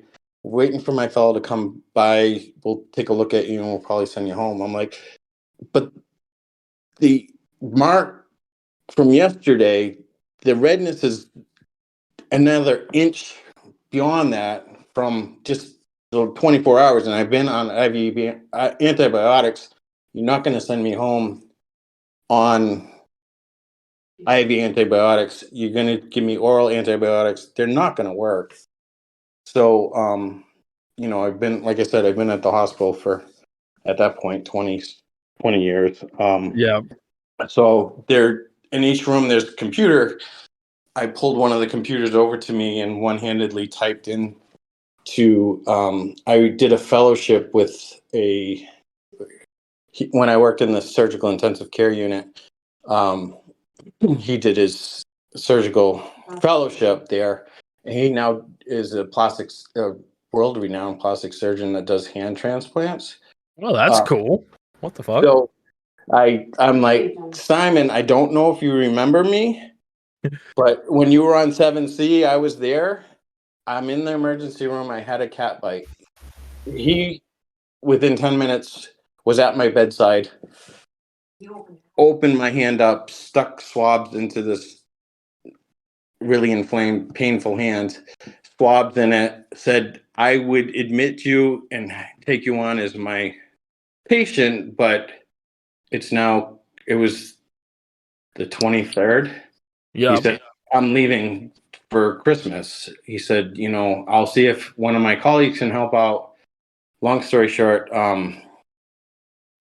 I got admitted within an hour of him seeing me. I spent 6 days in the hospital. On Christmas Day, I went to the OR. They opened probably 2 inches of that the middle finger knuckle, and opened up several other areas to let air in there. They packed it. They washed it out. They gave me they blocked my arm so I couldn't move my arm. So the anesthesiologist, who I worked with quite a bit, they said they were going to come give me a block. So basically the block they put up near your neck, and it makes your whole arm go dead. So I'm like, "Oh, I can do the stranger later." And the resident that was with him was pissed at me. He came to me later. He said, "I had to explain what the stranger was to my attending." it was So I spent till just before New Year's Eve there, and then I forget how many weeks I was out of work. It was like 13 weeks or something like that. They wouldn't let me go until it was closed up. They told me later that they thought I was going to lose my hand. Holy shit! And it was pretty bad. And I have a picture of the cat the day I got home, curled up next to me on the bed. And we respect each other. He is definitely Kate's cat, but he'll come over to me. That is fucking crazy. Yeah, I went back and I screenshotted some of the pictures, some of the worst ones, but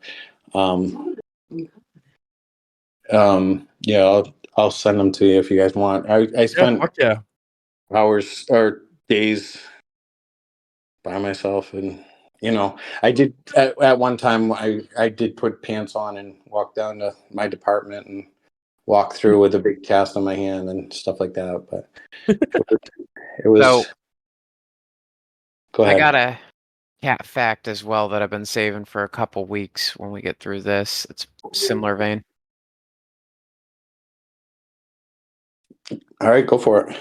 All right. Did you know that you're more likely to die of a motorcycle wreck if you have a cat? What? Because so there's a what bacteria, I believe it is, called T. gondii that resides in cat feces that reduces the amount of fear in mammals. And as a result of exposure to that, you are more likely to be less risk adverse. And it has a actual statistical increase in the amount of people that own cats dying on motorcycles or doing other risky actions, especially if they have more than a couple of cats. Wow. Didn't know that. That is pretty wild. All these times of asking random animal facts, and now you're bringing it up. Hey, you could have saved somebody with that. I learned it like 3 weeks ago, and we haven't really kind of covered it since then. So that's nuts. I have video of Gordy actually riding on my motorcycle that I used to have. The reason we ended up with Gordy is we wanted a small dog that would go with us on vacations, and we used to ride the motorcycle on all our vacations. So he'd wear goggles. They're specially made. They call them doggles. They're specially made for dogs. And we had a little carrier that fit on the back of the bike, and he would drive. He went to Bike Week with us. He went all over. We'd go to Newport all the time, and as soon as we'd be driving down the highway, and you'd see a car like going past us, and then they'd realize there's a dog on the back, and you'd see him slow up, and a camera would come out, and as soon as he saw the camera, he'd stick his head into the bag so you couldn't see him anymore. And he used to ride the Jeep with the doors off. He'd keep the doggles on, but as soon as you stopped, he would knock them up onto the top of his head. So that's pretty sick. He was, he's a one of a kind dog. So I didn't realize I was muted all this time, so I spent like the last 2 minutes cussing Luke out for totally glossing over the fact I was trying to ask a question. No. But Chris, so with the whole bacteria thing with the cats, I'm assuming that's if they break skin, not just like nibbling on your arm. Yes. It's in their saliva. It's in their saliva, but it doesn't get it's so I guess one of my nurse colleagues talked about a patient that they had in the SICU, that the patient had open wounds on their legs and the cat was licking them, and they ended up getting septic. They had a blood infection of Pasteurella. And they almost, I don't think they died, but they were close to dying from that. So yeah, it's got to get to the blood, or it's got to, or in my case, it got into the layer under my skin, and it was just festering in there, and that's why they opened it up. They opened it the first day, but it still continued to. There was a lot of pus coming out, and there was a lot of, we were changing the packing every day, but they decided, Christmas Eve, that they were going to take me the next day to the OR, just so they could open it up. They washed it all out, packed it. We were packing it 2 or 3 times a day with, it looks like a shoelace almost.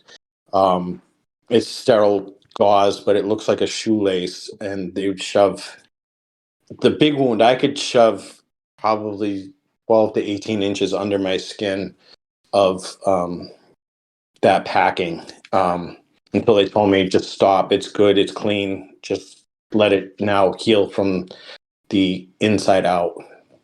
Okay. I had to go to PT. It's still tight. There's certain things I could do.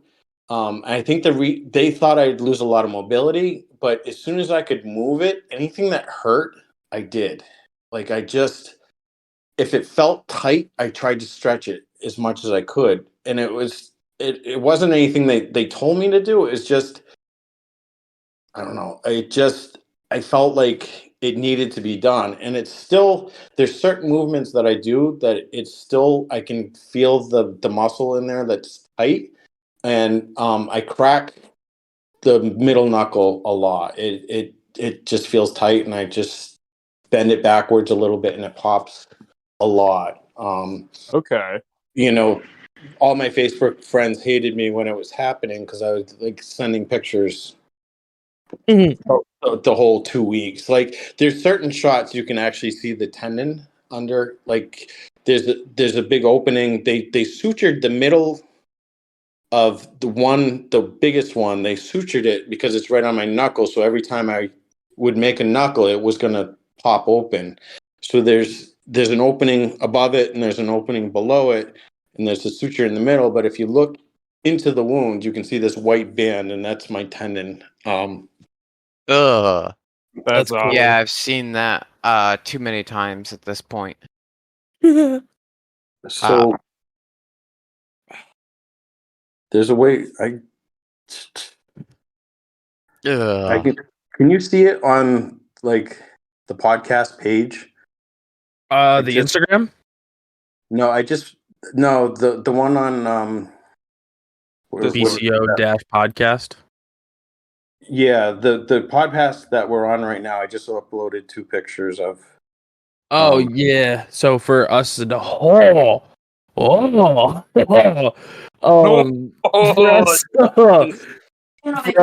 on computers, you could just or I don't know about the phones, but computers, it's up in the top right when you click just the podcast channel. Yeah, and then there's like a show chat. Wow, that first one, that's deep. What the fuck? Yeah, so that's the one. So if you look at that, just behind the sutures, just where it opens up, that white band, that's my tendon. That's a tendon? What the fuck? Hold on. Now, the hole to the, okay, if you were to go right and up a little bit from the tendon. Now, is that just from the cat's tooth? And sorry to people who are listening, obviously you can't see these. I mean, definitely aren't posting these on Instagram, so get fucked. But is that opened up by the nurse and or doctor, or is that from the cat? No, they opened that. Okay. They made it bigger so more air could get into it. That's crazy. So that one I was home already. I can tell by the towel and the dining room table. The other one was just after the surgery. Holy shit.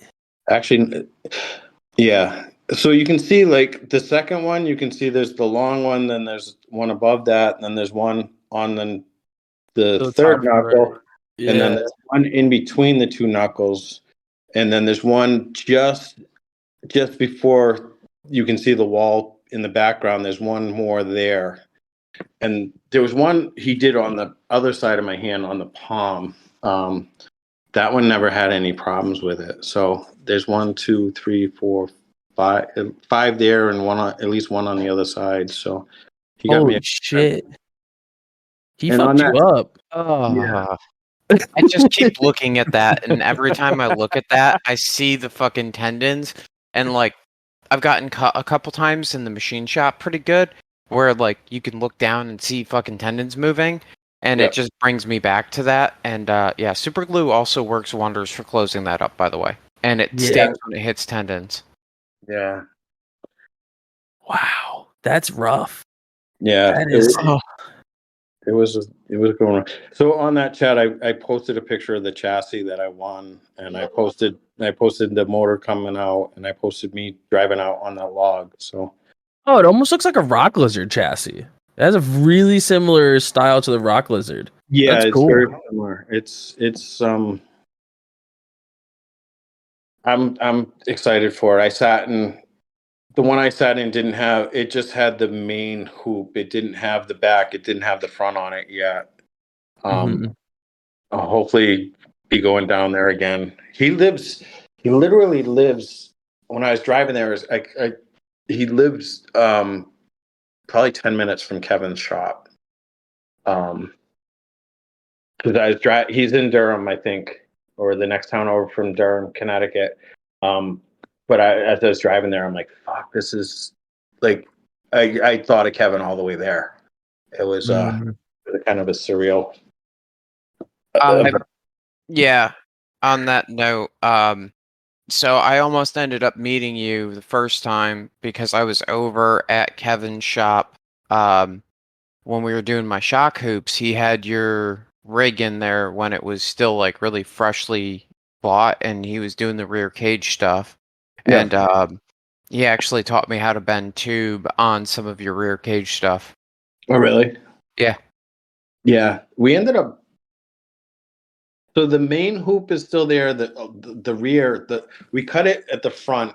We fully redid the front. Or Mark redid the front. I had some say into it, but and we added a lot. Kevin wasn't all about the safety. Like, we added a lot more tube to it. There was a lot of long runs that weren't supported anywhere. Like the door bars were one continuous piece, and there was nothing below it at all. So we added a lot.